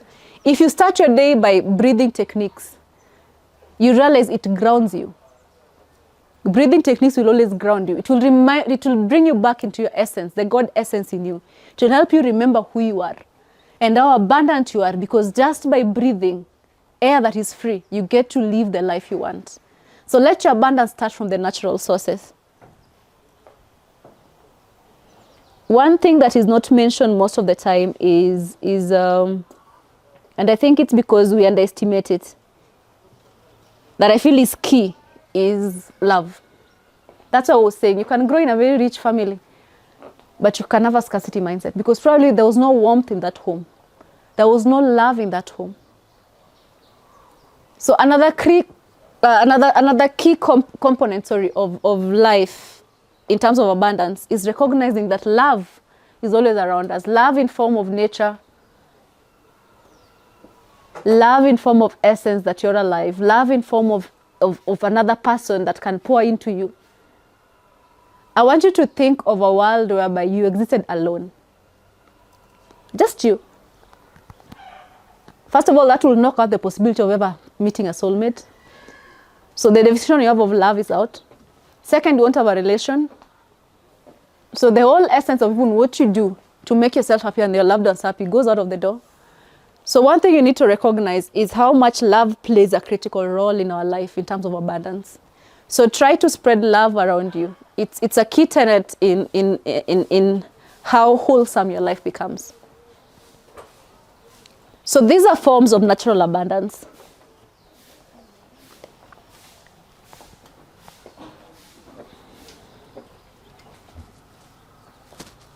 Now, if you grew up in a scarcity mindset, how do you fix that? And how do you know you grew up in a scarcity mindset? How do you know my mindset is of scarcity? I think earlier on I mentioned one of the things whereby even if you spend money, you feel some pinch. You feel like that money is never coming back. You've lost that money. You don't understand that you're circulating money. Money is energy. It will always find you if you release it with love. Always release anything you love with love. It will come back to you in numbers. Women know this because the men always come back, don't they? So you release with love, yeah? So one area you have to admit is scarcity mindset exists in all of us, and it can occur it can show up in different ways. So number one, scarcity mindset shows up. How you can know you have it is when you're operating from fear. So you're someone who's you're scared. The decisions you make and how you operate stems from fear. So we have two emotions in life that dictates how we move all the time. You're either moving in love or you're moving in fear. Either you're moving in love or you're moving in fear. If you're someone who often stems from fear, it's a reflection of that mindset, scarcity mindset. Because your fear is either based on early trauma, you've not healed a part of your inner child, you fear maybe some form of rejection, so you'd rather not try. But operating from fear is the biggest indication of a scarcity mindset. Sometimes decide to risk it. Sometimes decide what is the worst that could happen if I take this, if I do this, if I send that. What is the worst that could happen? Because either way you're living life, so how about you live it through the lens of love instead of fear? So do what your heart calls you to do. But a lot of us are always held back.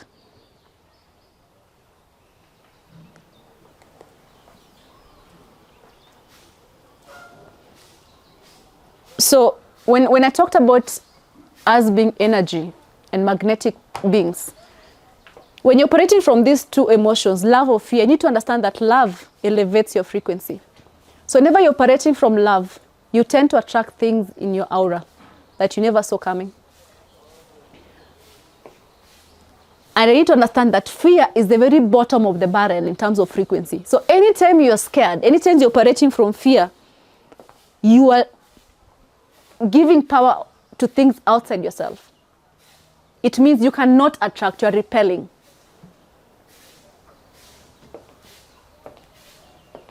Going forth, ask yourself whenever you're making a decision, is this coming from love or from fear? What is holding me back? Scarcity mindset reflects in form of fear. Another form of scarcity mindset is, and I love this part, your inability to stay present and appreciate how far you've come. Gratitude. If you can't sit in gratitude often, there is a problem. And it's stemming from your scarcity mindset. Because you can't even seem to be aware of how far you've come so far. You can't appreciate the small steps you've made. You can't live in that joy. And it's because there's a part of you that has not healed their inner child in terms of scarcity. So you can't sit in your blessings and be grateful. And the reason for this is because gratitude always elevates. Gratitude is one of those emotions like love that elevates your frequency. So whenever you're not full of gratitude, you're actually vibrating a very low frequency. So lean towards more gratitude than lack. And I believe this also would explain our initial point, because where your mind goes is what you create more of. So if you are constantly moving with the inner dialogue that things are not working for me, I'm stuck, things don't seem right, that is what you're creating more of. But if you move through gratitude, I'm grateful. I mean, like, I still have my legs. It means I can still walk to work. Yeah, I still have my brain. It means I can still figure this thing out. My heart is still intact. It means I can eventually fall in love again. It is what it is. Gratitude will move you up in life. And this is something you won't see with your inner circle. You always want to give more to people who are more gracious in terms of what you offer to them. Even an entitled child never gets more than they get, because they don't know how to come back and appreciate and say, thank you for this. Now I want this. It's very critical that you learn that gratitude moves you up the ladder, because it grounds your energy. So whenever things are not going right, instead of focusing on what is not going right, I need you to move your attention and pick out what is exactly going right, and lean more towards that instead of what's going wrong. So be more grateful of the things in your life that are happening for you, and more things will start happening for you in that lens. So if you're someone who can't sit in gratitude, it's also stems from scarcity. So you need to figure, how do I heal that? How do I start focusing more on what I'm grateful for instead of what I lack? Another thing would be, as a wrap-up, would be your nervous system. Your heart and brain coherence. Your heart and brain coherence is such a key thing in manifesting the life you want. And it's because if you're energy beings and you have an electromagnetic field around us, it means if your heart and brain are not in coherence, if you've not regulated your nervous system, you're repelling things. So it doesn't matter how much you think of the good things. If you can't calm your inner being, if you can't regulate your nervous system to rest within the knowing that things are happening for you, not against you, even if they don't look good, then you're not helping yourself. So regulating your nervous system is something you actively have to start practicing. How do I become someone who is safe within me as a person? How do I release the burdens that I feel on my shoulder? How do I lighten my energy load? How do I focus more on what I want to create more of? So your nervous system comes down to peace, calm, abundance. Yeah. Don't give away your power to everything else except yourself. That is what happens when you have a dysregulated nervous system. You're giving everything else power except you. You have to go back to your identity. You are the person that is creating this. So calm down. Nothing is worth you losing your peace over, I promise you. Eventually, at some point, you learn this once you start mastering this to the core. Nothing is ever worth losing your peace, because even if you lose it, eventually things work out, and then now you've wasted all that energy on nonsense. So learn to regulate your nervous system. Nothing should shake you at the core, even if it looks scary. And I find this interesting because this is the biggest test we all face. And it's because it works so well when it comes to humans. Human beings can never seem to overcome it, because we move more through fear. So whenever you face anything else, it destabilizes you internally. And you continue to give it power, and it creates more of that what you don't want. And I believe this is why we are even experiencing a lot of depression currently in our society. Because you're given that power outside. And I find it very interesting that people go to the doctors, I think, to heal depression. It's very interesting how that works. That's why I think the healthcare system that we have, I don't think it's very pro-humanity. I'm sure there are things they do to regulate us, but that is a very long solution you're going to. Because you're going to feed your body with a mental problem that you have. And it stems from our inability to regulate our nervous system. We've given our power to everything outside of us. Everything outside of us. So everything else holds the power except us. So your nervous system is constantly being thrown left, right, and center. Somebody annoys you, you've shifted down. Somebody adds to you, you've gone up. Something happens, you come down. Every single day, your power is being floated around by everything else except you. Please own your inner power.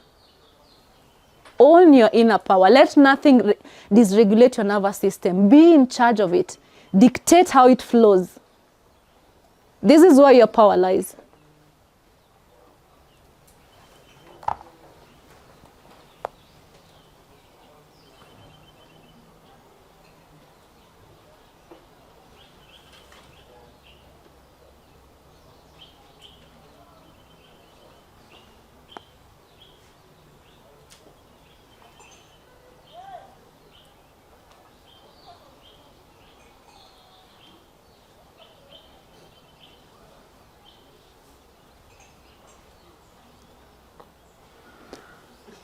All right. I believe that was a good start so far. I think some people are hungry. Maybe we could take a small break. We get to bite something and then we can finish up. And as we do the business mastery, I have very good professionals who are here today just to understand how to master business. So I'm going to allow us to go on a short break. We can have some tea. I'm sure they have something you can eat. For let's say 15 minutes, then you come back so that you can wrap up in time, yeah? I don't know if anybody has a question so far before we wrap this session up. Yes? Yeah. Since you have talked about things to do with our healthcare system, Yes. I wanted to pick your brain. What do you think, or what can you say about therapy?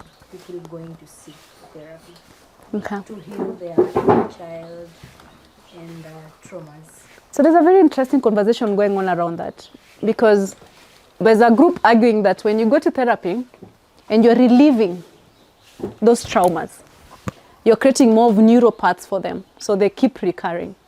And there's another argument that once you face it, you get to accept it. So I don't think therapy as an industry is bad on its own. I think the practice on how it's done. So if you approach therapy with an open mind to literally, if it can help you live and accept what you went through and move past it, I don't see the problem in it. But if you use it as a getaway to go and pour your heart and talk more and more about what is going wrong, and at no point are you rewiring your mindset to shift from that identity. Because a lot of us, by the time you're going to therapy, you've identified yourself as per what happened to you. So when you're starting this session, we made it very clear that you need to rewire yourself and understand who you are at the core. So if therapy will help you go back to understanding who you are, so you no longer identify with what happened to you, then it's good for you. But if you go to therapy and you approach it with, this is where I'm gonna pour out what happened to me, and then you want to relive that experience, but without a change in your mindset, without a change in identifying who you are at the core, then it's not helping. If anything, it's doing more harm. So I understand the conversation going around. It's a very torn conversation, but I believe everything falls at the intention. If you approach with the intention of getting better and losing that identity and choosing for yourself a better identity, because in quantum physics, all realities exist. So even your identity, your past identity is not even who you are. You've decided to attach yourself to it. But you can move to a timeline whereby that is not your reality. You're not a child who grew up in trauma. You're not a child who went through this. You decide to shift to a timeline whereby things are more aligned for you in how you see things, then I think that's okay. Does that help? Yeah. Any other question before we break? Okay, guys, let's eat something, and we come back and wrap it up.